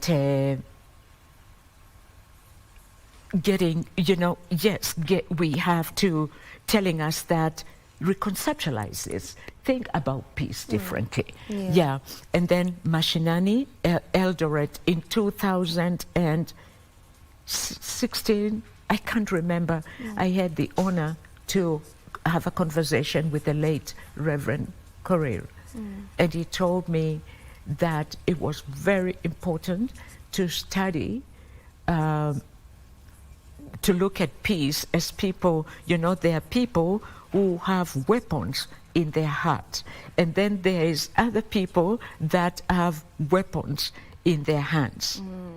And so in conflict in Rwanda, it's those people with the conflict in their heart, and then with the weapons in their heart, with the still bitter, and then there are those who are carrying the machetes, there are those who are doing all this, and we have to study them and see how we understand peace building from these different sets of people. And your work has received recognition internationally. You know, you have been able to receive several accolades or awards. If you can just tell us a bit about that as we wind up. You know, Vivian, it's not about bragging. It goes back to motivation, where because you have been given that blessing, you put it the right place. One of the awards, many awards that I've gotten, is based on a project that I bring together my students and US high school students to talk together about peace. And this happened because the town where I live, there are very many Somali refugees. And there was a lot of conflict between the local white students and Somalis who had been resettled. So I created these dialogue groups where they talk about, you know, it's what I would say the US, my model of Imani Mashinani in Minnesota. And just bringing these kids to talk together has been one of the things that people seem to appreciate. I have also received awards for theorizing African knowledge. One of the awards that I got is for bringing together scholars to talk about Wangari Maathai's rhetorical legacy. That book won an award, and recently we won an award with a Zimbabwean scholar for arguing that Africans have a knowledge that goes beyond what Western critical thought is all about. We are not just based, our beliefs are not all about, these primitive ways, the way we've been conceived, but we have ways that we think critically and that our knowledge matters and it is valuable. Yeah. All right, and as we come to a close of this conversation, maybe what's the best way for us as Africans to put Africa out there? Just to generalize all African countries. And if maybe I can even narrow it down to Kenya, what is it that we can do to put ourselves out there in the best of ways? I believe that we've got to be first and foremost proud of being African, of being Kenyan.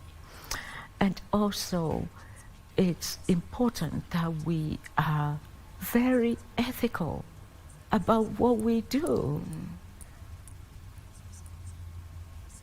We cannot always think about me. How much can I, get from a given situation?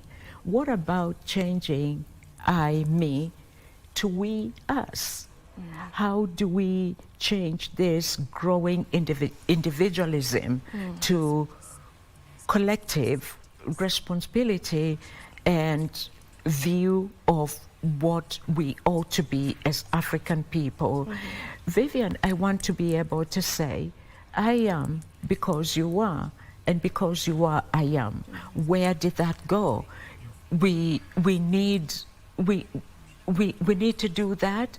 We need to get away from this, even the post-colonial gaze, where we are always looking somewhere to get help, where we are always thinking about, me, not us.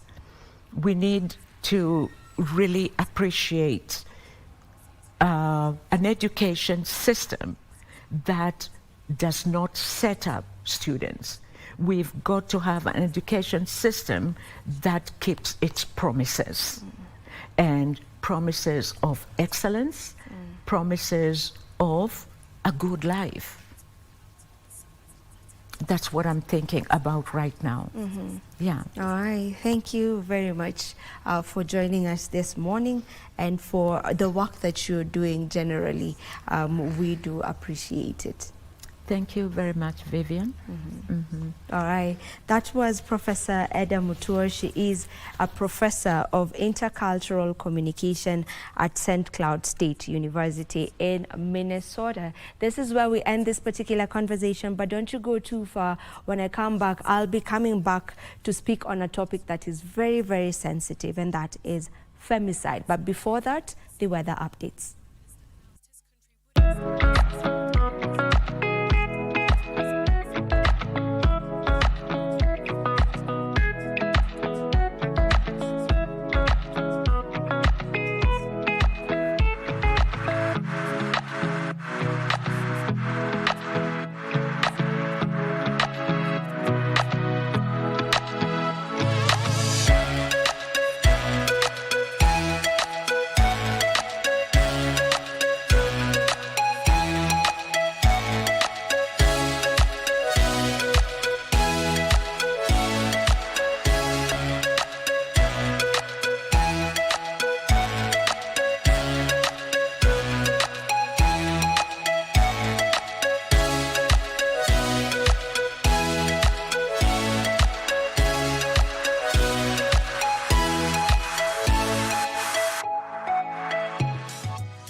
wellness is important in our daily lives, so that instead of just surviving, we should be thriving. Ways to prevent a stroke or heart attack is for you to know what conditions you have.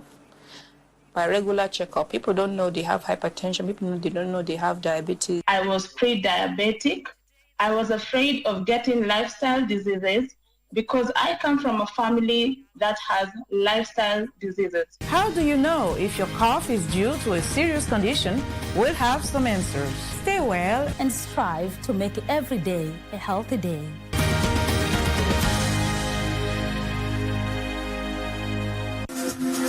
Got the fear of missing out? Want to keep up with all the latest entertainment news and latest celebrity gossip? From the latest rumors to popping events to the newest fashion trends, here is where you get all the tea or juice when it comes to entertainment, and you get it served on time. All that and so much more on Grapevine every single Monday from 10 p.m. and a rerun every Tuesday from 2 p.m. only on KBC Channel 1. Remember, if you did not see it on Grapevine, then it most probably never happened.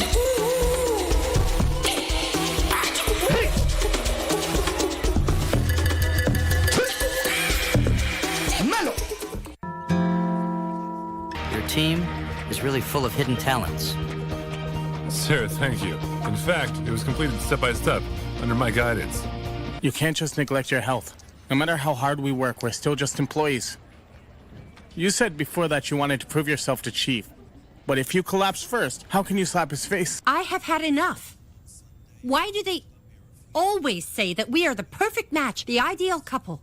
You have to admit that you can still live well without me.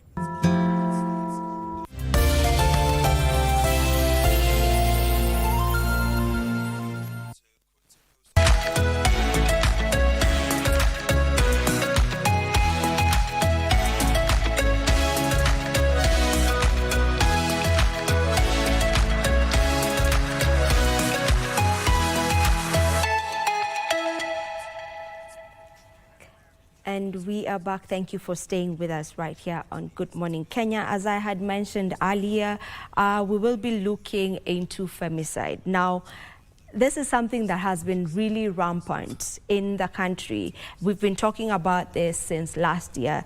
And, you know, unfortunately, we've gotten into a new year and it's the same old story. By the way, according to reports, 27 days in and we've already lost more, at least 15 women to femicide. So it's not something to be overlooked. It's really something that should be seriously looked into. And for that reason, we are having this conversation today just to try and look at where we are going wrong, where is the problem, where the problem is rather, and mainly what is the cause? Because if we deal with the cause, then maybe it would be easier for us. So joining me for this conversation is Tracy Korugendo.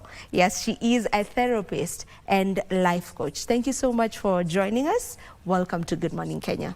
Thank you, Vivian. It's a pleasure to be here and to be talking about a topic so sensitive and so close to many.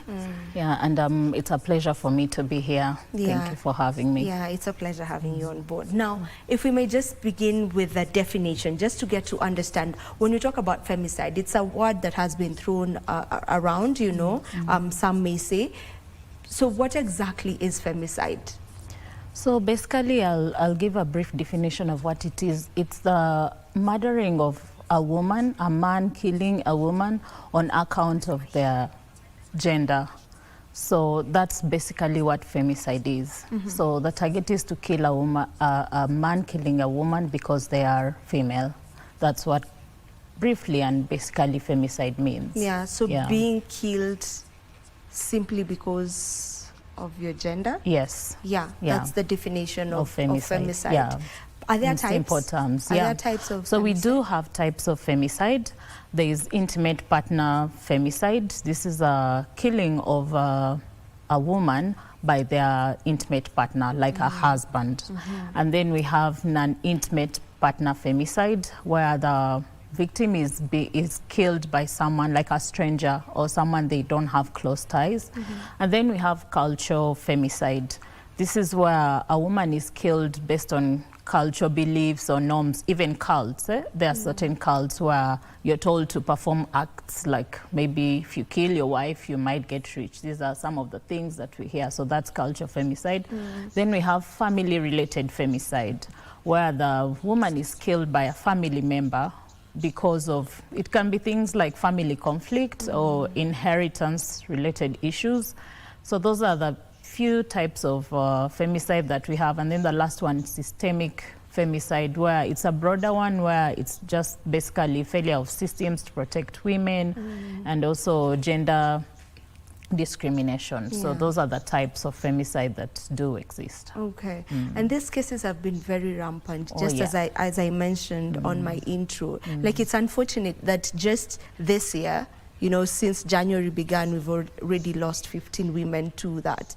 So maybe what factors contribute to femicide? Yeah, before I even dig in, it's very unfortunate because it just doesn't seem to stop.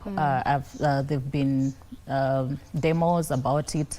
And some of the causes, there are quite a number of causes, but we can pick out some that I believe are like major contributing factors. Sure. I can start with toxic masculinity.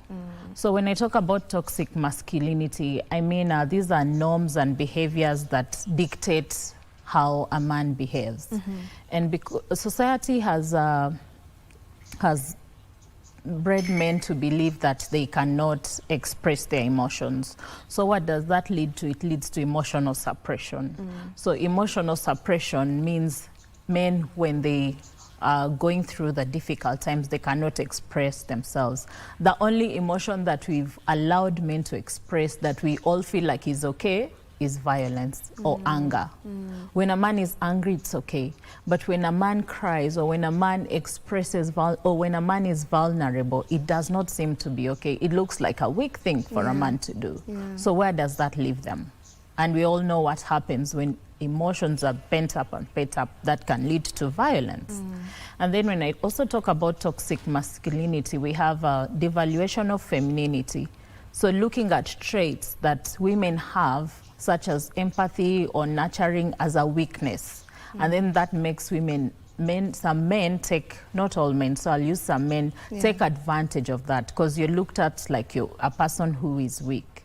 And then also part of toxic masculinity is telling men to be dominant and aggressive. So in this effort to look like they're being dominant, they end up being aggressive to insert or to prove a point. So that's just toxic masculinity. Another cause of this femicide is domestic violence. I talked about intimate partner type of femicide, and I think and it's actually the main one. Yeah, according to research, 44% of the cases are intimate partner femicides. So they are committed by husbands and then 22 by boyfriends. So those are people that are having relationships. So we cannot, I think I should have started with domestic violence, because when there is domestic violence, what happens? The victim is isolated, so they will not seek help. So they will not speak out. So what will it lead to? This victim is easily violated and killed. And then also part of domestic violence, how it escalates into, it's those accumulate the fighting and the violence, it escalates and escalates. So it will lead to death. And then still under domestic violence is just silencing the victim so that they are unable to speak up and they have no platform. I talked about isolation. So that's how domestic violence will end up leading into murdering the victim. And then we have economic dependency. There's a lot of, according to research, most of the victims are actually 18 to 36 years of age. Those are young adults. So we have girls, young girls, depending on, let me use the word wababas, or older men, depending on them financially. So what happens in this case? If you cannot dance to the tunes of this baba, it can lead to violence. We read these things, we hear about these things, how he's married, but you're in a relationship with him, but you're not allowed to have any kind of controlling. So when you decide to do things against the sponsor, another word that we use, then it can lead to that. Violence, then we have culture-related issues. I talked about the culture and the cult beliefs and norms and practices, that those also can lead to femicide. So, and then lastly, we cannot forget mental health. So these people that are committing these acts, we want to believe, I don't think they are 100% mentally stable. So, but it's important to note that not all mental health cases or people with mental health issues are violent. We have to note that. There are certain mental health disorders that will spike femicide or aggression. For example, substance abuse. If someone is under the influence of substances and they're in a conflict, definitely their judgment is altered, or the chances of doing impulsive reactions in the middle of a conflict are very high, and that can lead to violence. Another mental health issues is borderline personality disorders. When I talk about those, I just have to break it down, these mental health terms. These are characterized by a fluctuation in moods and behaviors. So like depression. Yeah, when you're depressed, your moods and your behaviors are fluctuating. You're constantly sad and you lack the ability to engage in activities. So being in such a mental state, it triggers or will lead someone to commit violence and also end up maybe committing murder, even suicidality, where people kill themselves. We've seen people kill their children, kill their wives, and also kill themselves. So those are the cases that we're talking about that will contribute to this femicide. Yeah, and lastly, also psychotic, people who are unable to make sense of what reality looks like. That is what we call psychotism. So mental health is a big factor. I also talked about men not expressing their emotions. It also goes back to their mental well-being. So those are some of the causes that I can point out. Some of the main causes. Yeah, the main causes. I want us to talk a bit about victim shaming and what that does to this entire thing called femicide, and also just gender-based violence in broad. So victim shaming, it's very unfortunate because what it does is create fear and intimidation for the victims to come out. So if I come out and I'm talking about it, and maybe the intention is to create awareness so that more and more people can come out. Or if you're in a situation where it might lead to that, you can be able to come out. So if I am shamed, then what happens to the other victims? They're going to be quiet about intimidated, scared, and they'll keep quiet and they will not have a safe platform to come out.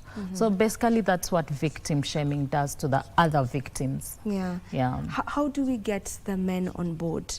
I know that there are men who are, have joined in on this fight against femicide, but how do we just ensure that every one of them is on board on this and it doesn't end up being, I keep saying this, it's like a gender fight whereby you have some men, if you go check on social media on a story on femicide, you'll find some men who are arguing it's not just the women who are being killed, men are also being, violated in relationships and this and that. Just how do we stop this coming out as a fight between which gender is being abused more, I think speaking about this, we have to highlight that it doesn't take away from the fact that men are also being killed. We call that androcide.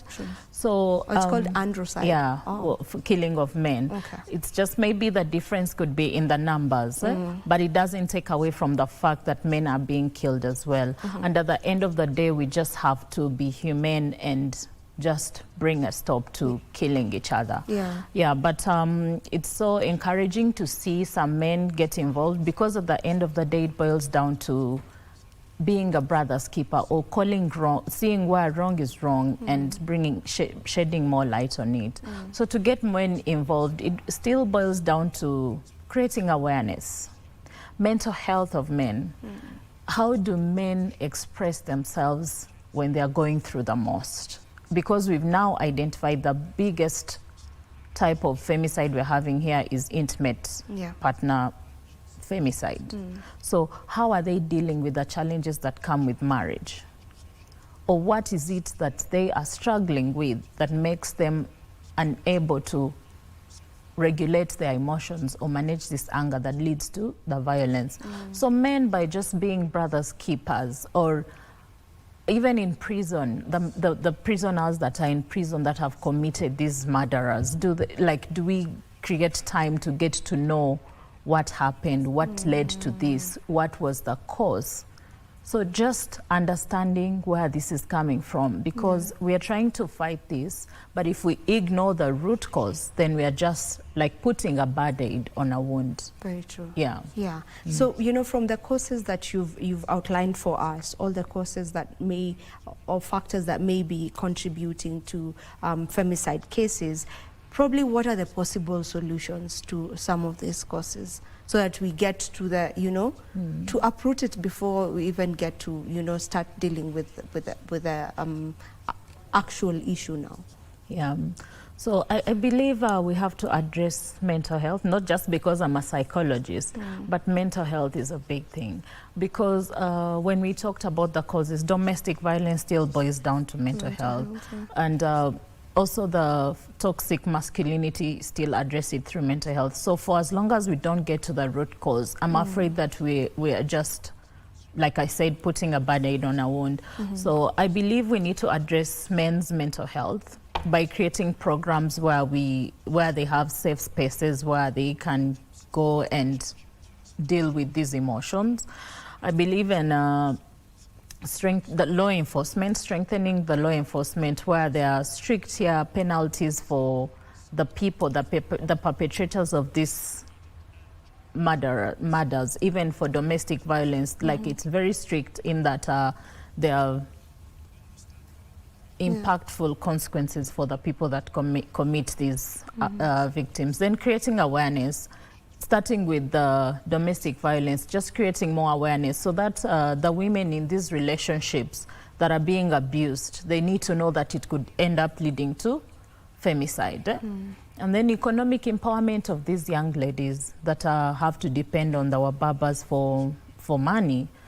So there needs to be economic empowerment so that that dependency that will lead to all these gruesome actions can be managed. And then community involvement. By involving the community, educating them so that when they see those, because what we have is what has been reported. You can imagine what has not been reported. So involving the community so that when the cases, they report them to shed more light. And then also we can implement more support services that are easily accessible for the victims, like hotlines, safe homes for them to go to so that they do not have to remain isolated. There's some stereotypes that we got to mention. For example, when you talked about, you know, how men have been brought up in this society, how most men have been brought up in this society, whereby as a man you're not supposed to show your emotions, you know, you're not supposed to cry, you're not supposed to, you know, you're deemed weak if you actually, you know, show that part of your emotions.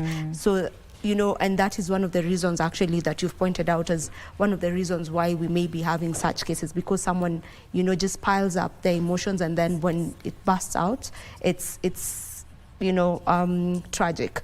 So probably just what are some stereotypes, you know, gender stereotypes to be specific, that should be done away with, both the gender stereotypes on females and males as well? Okay, I think gender stereotypes also enhance what we are dealing with. Exactly. Like for women to be looked at as the weak gender. Because of naturally their traits or how they handle conflict or how they are wired. I think that's that stereotyping only makes men feel like they can easily go ahead and commit these murders and probably think they can get away with them. So stereotyping women to be weak especially when it comes to physical violence, definitely a man is most times, we are not saying women do not attack men. We have cases where women have also attacked men. But just looking at a woman as a weak gender is something that we need to address, because I believe that's one of the biggest factors as well. Yeah, because there's a reason as why the numbers for women is more than the men. Yeah. Now, we know that the president is now, this has come to his attention, you know, and last year around November, if I'm not wrong, he spoke about it, and he actually set aside money to just help with femicide cases and gender-based violence as well. He set aside 100 million. But what do you feel this is the way to go? Like, just, you know, when he gave out that amount that should go about helping in maybe sensitization and whatnot, is that the way to go? Or just from your point of view, what should be done, you know, as a country, for us to be able to deal with this? What exactly should be done? Who should come on board? I mean, the president is, you know, like the highest office of this land. He's gotten his attention on this, but it's still ongoing. So what is amiss? So the fact that this money has been given, but we still have the problem ongoing, and 15 cases already into the year. We just, January has not even ended, goes to show that whatever is in place is not working. It's clearly not working. Exactly. Yeah, so, so the funds allocated, I don't think that can also address the issue, because there is so much that needs to be done to address this issue. Like maybe declaring it a national disaster, where there is more attention being given to it. There is a special police unit that that is assigned to victims, like doing more than what we're already doing, because clearly what currently we're doing is not working. So I don't believe there is any amount of money that is given that can fix it unless we do much more. So I've talked about men's mental health. Those are things that need to be addressed. Hotlines and being able to create platforms where they can seek help. When the people who commit these crimes are arrested, do we even do a psychiatric evaluation to know the state of their mind? Do we? I doubt. So we are just taking them to prison, not addressing what are the root causes, like I said, what is really causing this. So we need to go back to the ground, know what is causing this. The victims are not here to speak for themselves, but the perpetrators are here. Can we get information? Can we try and gather information and know why this has been committed? And then that way we can start from the root cause. What role should the legal system play in all of this? Okay. I believe most of the victims' families do not have the financial capacity to seek justice. So the legal system can come in by intervening and maybe offering support to these families so that they seek their justice, because a lot of the cases have not been concluded or finalized.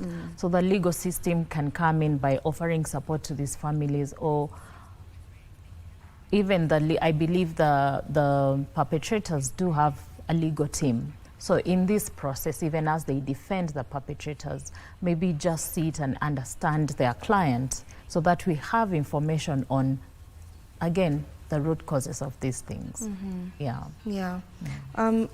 Are there, you know, as we've put it, and as research shows, you know, the intimate femicide is on the rise. It's the main one. So maybe are there warning signs that one can look out for, you know, before we get to a point where, yes, we've lost someone now? So the intimate goes back to one of the causes being domestic violence. So already being in an abusive relationship, physically abusive relationship, maybe it starts, because most abusive relationships start with emotional abuse. We have financial abuse, different types of abuse. So domestic violence is different from femicide, because here the intimate partner is trying to use power and force to gain control over their partner.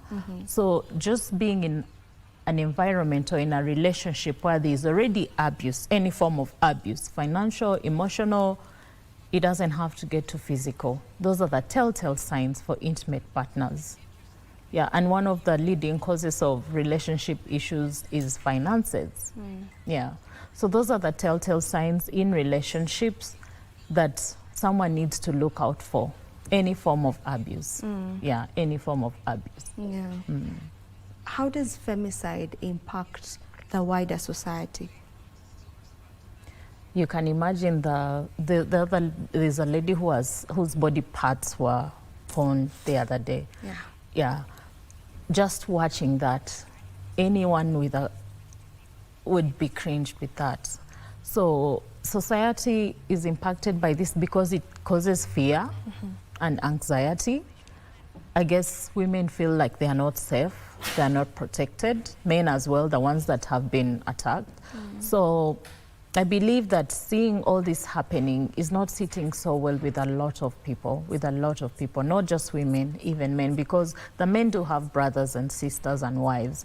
So the impact on society is it's very big and causes a lot of traumatic experiences, causes a lot of anxiety. There are people now the families of the survivors, they have to constantly see victim after victim after victim, and you can imagine what that does. They're relieving. Every time there's a victim, they're relieving, and those that don't even have justice. So not just society, family, and everyone is impacted by this. What can be done in terms of just raising awareness? You know, just raising awareness on this. We're already raising awareness, I believe, by doing this. Yeah, of course. And the social media platforms, programs, TV shows like this one. And I think when it comes to the community, just having those, I remember back in the villages, just like how campaigns are done, just having talks where you bring people together, women educate them, start with the basic domestic violence, because that's where it's going to start from. Educate them about this, the signs, that telltale signs of what abuse looks like. That's where we have to start from. And then we can talk about where it will lead to. So we cannot go and educate them about femicide because it's the effect of a cause. So we start with a cause and the telltale signs, like you asked about, what someone can look out for. So we start with basic education of what, and then for the men as well, we start with basic education of mental health and create platforms where we encourage them to speak up and not look at it. And we stop these norms of statements like, be strong. What does it mean to a man in the village? What does it mean to an educated man? What does it mean to a non-educated man when we say that word, be a man?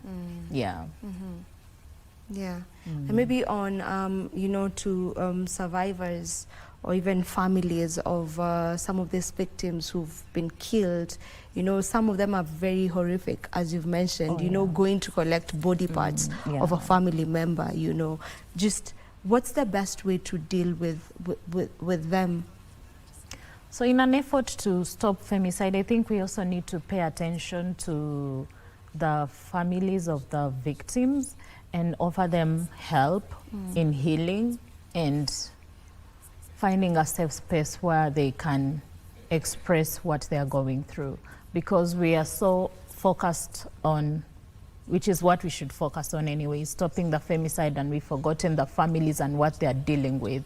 And you can imagine for those that are still trying to seek justice and the pain they carry each and every day without addressing it or having a safe space. So we need to offer them support, like therapy, on how to cope. You can't heal from such an experience, but you can find ways to live and cope with what has happened. Yeah. Well, when you talk about mental health, you know, mental health or mental wellness is quite broad. Yeah. So when we're talking about mental health as a way of us, you know, stopping such, you know, from happening, where exactly do we start from? Okay. Well, in this case, we start from the perpetrators. to educate them, because this is just emotional Now this is regulation. after, because these are people who've already committed this acts, right? Yes. So, okay, for both, I believe for both. So for the victims, we need to educate them, like I'd said, on what abuse looks like. Yeah, so that they remove themselves. We're assuming the biggest percentage that we have is intimate partner, so that they have the capacity and the knowledge to remove themselves from situations that will lead. But then, like I said, we have the perpetrators that are committing the act. We need to educate them on emotional regulation, because these are acts of violence. Where does violence start from? Failure to regulate your emotions, like anger. So, like educating, or this can be, I have always been a believer in having psychology in schools, having mental health educational platforms in schools, because it starts with how we are raising our children. These children that when I have a son, as I'm raising my son, I grow up hearing my father or my parents tell my brothers to be men. They cannot be vulnerable. So how I'm raising my son now to become a man, how am I teaching him to regulate his emotions? That's where we need to start. So just, I believe in schools, as we educate children about all these other things, we need to have mental health embedded in schools, or even psychology as a topic in schools. These are things that will teach people more about themselves. Yeah. Are you seeing a time where we won't be talking about these cases? Because it seems like it's a never-ending thing. You know, are you seeing a time when we will not be talking about this because we don't need to talk about it because it's no longer there? Personally, not anytime soon. Because like we said, Vivian, we are talking about cases that have been reported only. And we have those that have not been reported. Yeah. So you can imagine it's still out there. Yeah. So you're not seeing it in the near future. That's so unfortunate. Oh God, we are hoping that the numbers can reduce, but what we are talking about, for as long as we do not address it in the right way from the root cause, then it will continue happening.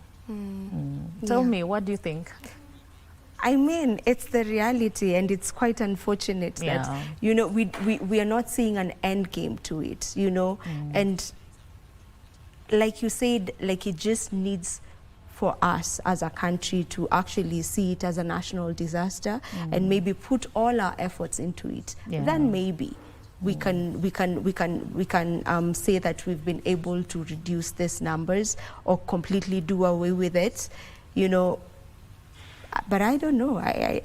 I'm not seeing it also, which is very unfortunate. Yeah, sorry. What makes it complicated is we don't have one particular solution. It needs like multiple interventions from different angles for us to be able to address it.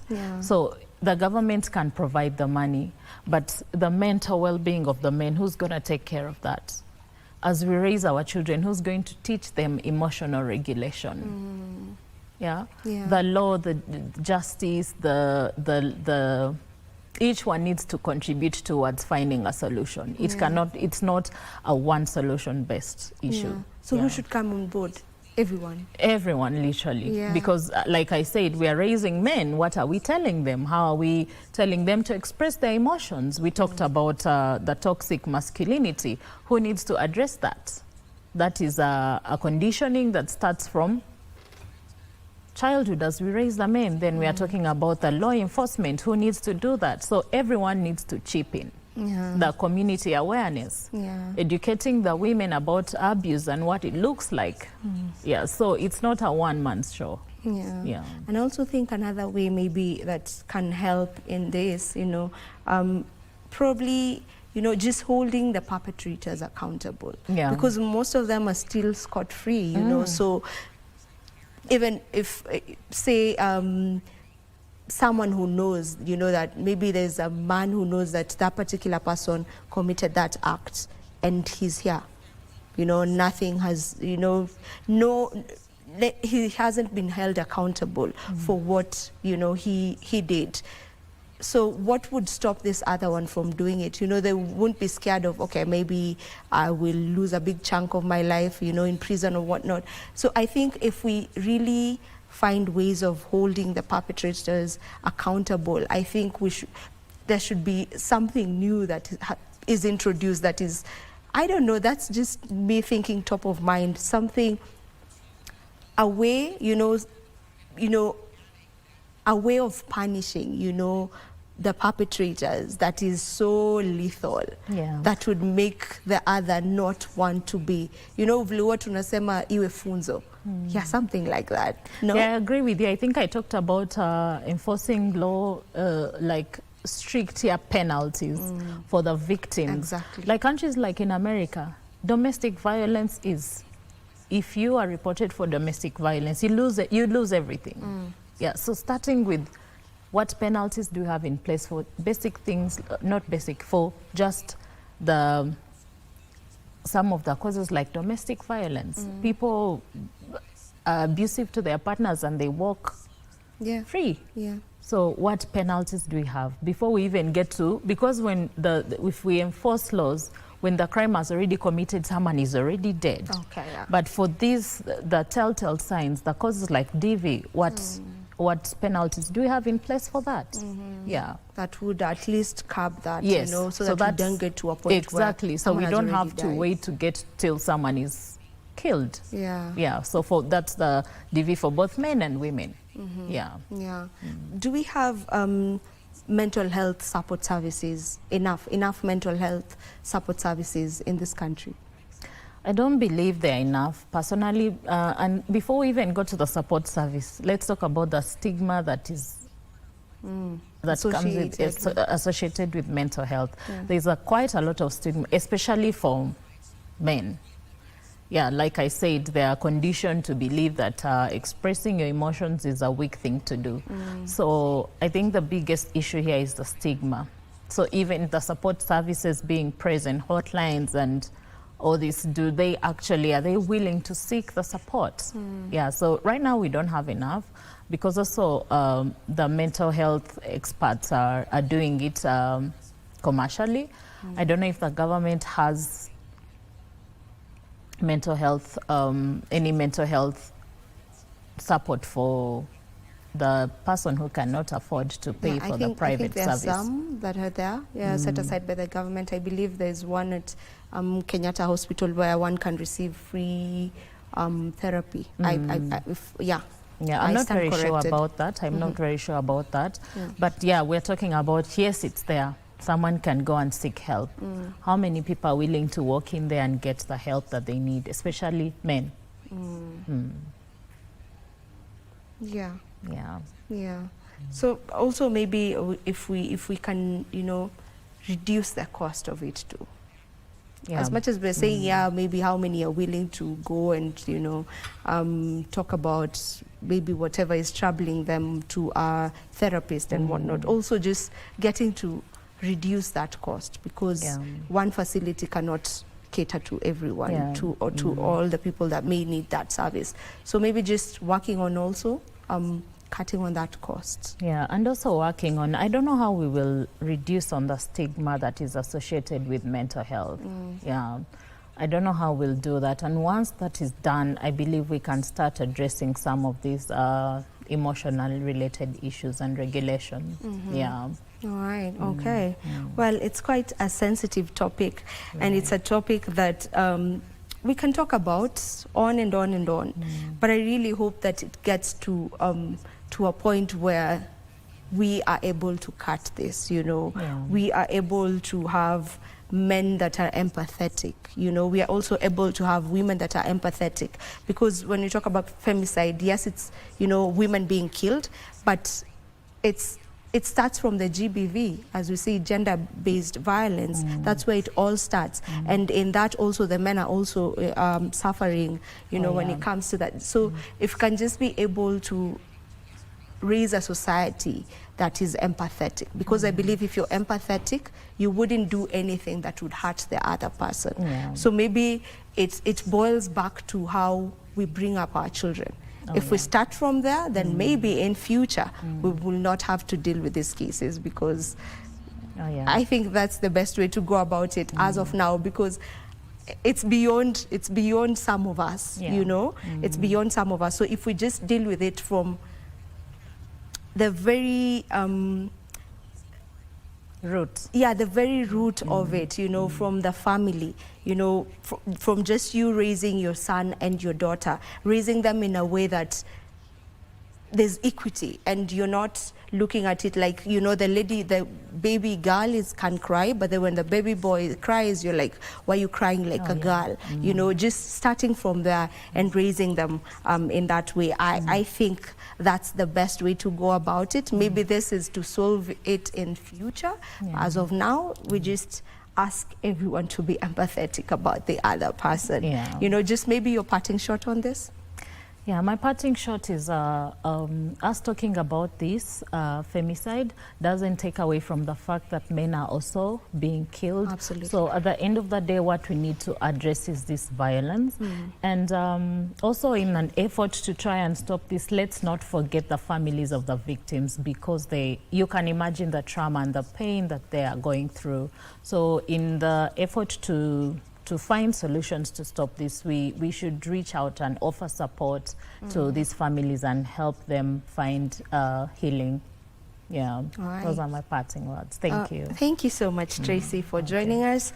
And it's always a pleasure to have you on the show. Thank you. Thank you for having me. It's a pleasure. Okay, that was Tracy. She is a therapist and a life coach, and she was here just to help us try to look at the root cause of femicide and try to find solutions to it. And this conversation is what winds up Good Morning Kenya for today. My name is Vivian Degwa, and just to leave you with maybe a small quote. In a world where you can be anything, please just choose to be kind. See you tomorrow, same time. Let's, God willing, do enjoy the rest of your viewing. Goodbye.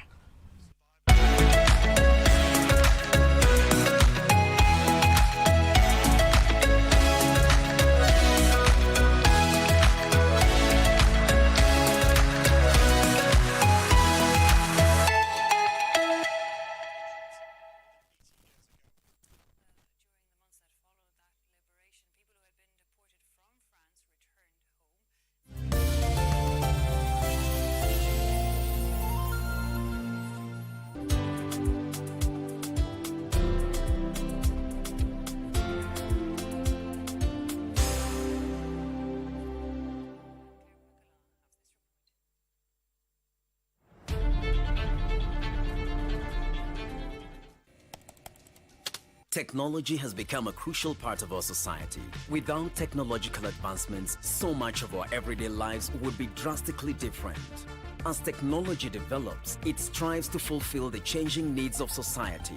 This means that technology exists to help us achieve the things that we wouldn't be able to achieve without it.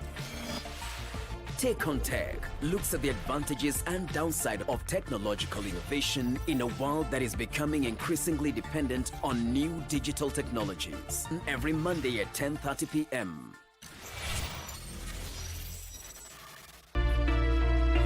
Mjomba wangu ni mtu pekee ambaye nilikuwa nikimtegemea, lakini sasa hivi hajitambui. Amejirudi.